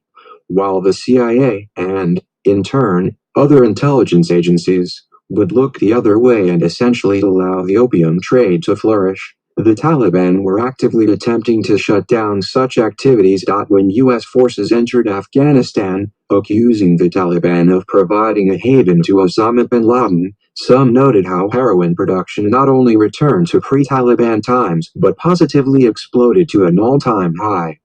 Perhaps it was purely coincidence, then, that these opium fields had been seized by the U.S. military shortly after the invasion and remained in their control in the years following. Heroin. Straight dog food.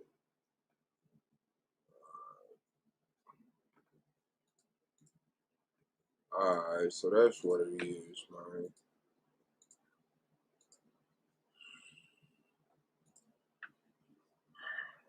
So what else on y'all mind, man? How y'all doing, man? How y'all holding it down on y'all side of town for people that's brown? You know what I'm saying? How y'all doing that? Well, nah. Did cooking with the AOI. We in the kitchen.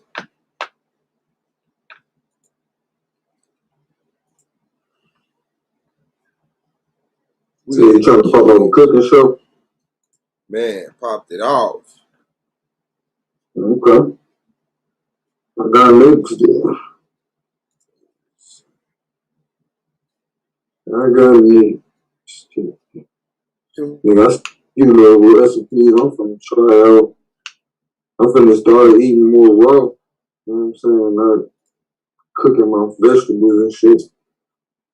So, gonna see what that shit do. Do a lot more juicing. Gonna start drinking this bottled water, fake shit.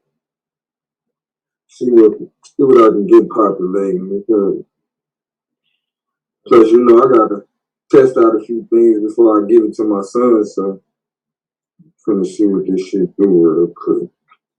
Gonna go on this anti-inflammatory diet. Man, there we go. Let's get it. That sounds like my problem. I'm inflamed. Inflamed, G. That's all that shit Cause I do. don't got no fat, bro. It don't be like fat. It's like my motherfucking intestines is swollen. Mm-hmm. Never understood how Motherfuckers overwork. you say, oh yeah, hell yeah. Karai said never understood how impact from the top would lead to collapse from the bottom. How could jet fire fuel reach down that far? It can't. The jet fire fuel burned. They impacted, the tanks busted, it caught on fire, and it burnt up in the air like a match. Wow. It's not like the gas ran and dripped down the side of the buildings and through the vents. No, it instantly, as soon as it catch on fire, it evaporates like butane. You know what I'm So saying? you know about the Unabomber and how it's rumored that the government paid his I think it was something to do with his mortgage or His something. rent, yeah, his mortgage, yeah. Like, you know, it'll be important to show this pattern of how, you know, America always creates this enemy. You know what I'm saying? But really, the enemy be the scapegoat that they parade in front of us. They don't ever check. They don't ever catch the real motherfucker. Like, as far as I'm concerned, Bin Laden ain't dead. If he existed. Man, they said Bin Laden died in fucking 99, some shit like that.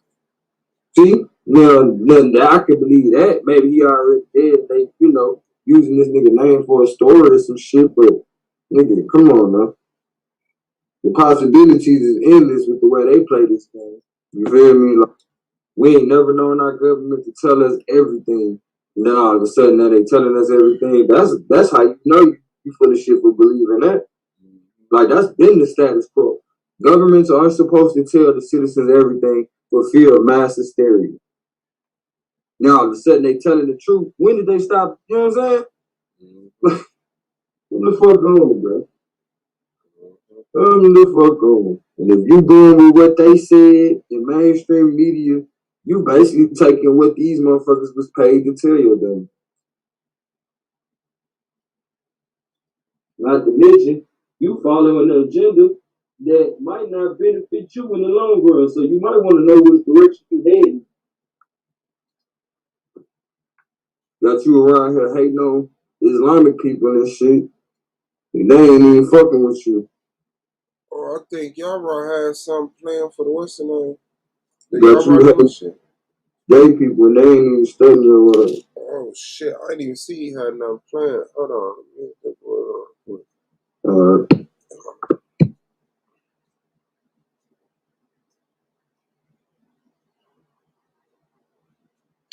I can shut this down. We can get it in. Shalom, big bro. Same shit, man. I ain't see you had a live set. You know, you could just hit me if I'm live when you ready, and I jump off. I told everybody that. You okay? You got a plan for tomorrow? Okay, bet. Okay, I see it now. They say 23. Okay, bet. All right. Peace. Yeah, so make sure y'all fuck with that. It's what is it? No biblical contradiction series. What? Let me share this right quick. They say drink a little bit of vinegar. I'm gonna drink a little bit of vinegar and see what it does. I need to, you know, and then I'm done with me. I'm trying to be done with me. Like the past couple days, you know, like that for yes, I say. A lot of people got water weight too. We gonna get that shit over with. Yeah. A lot of water. Need to do some running. We drink fucked up ass water. That should just sit on our. Let me see. Okay, let me share to this one too. It says some people. Oh no, it don't. It says there are many who claim that the Bible is littered with contradictions and therefore it is not reliable for truth and knowledge. Israelite intelligentsia will use the Bible and science to address the most challenging questions of the Bible. Hashtag Israelite intelligentsia. Hashtag Elder Yara. Hashtag tanks on the ground. So I'm giving that a like right now already. Okay. Yeah. No thank you. So that's hard. That's hard. So shout out to him for that. But let me get back over here.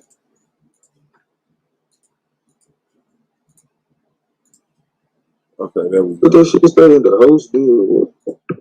So I don't know what the fuck y'all thought it was, but we cool. And then make sure y'all, if y'all didn't check out, what was that? General Yashard and True Justice. Let me see what this. Native Born discuss new covenant accounts against Rabbi Lewis. Make sure y'all go over there and check that out on Solar Vision Debate. Lee Gizzle. Yeah, man. I don't know what y'all gonna do. Season 4 is September 1st. Now,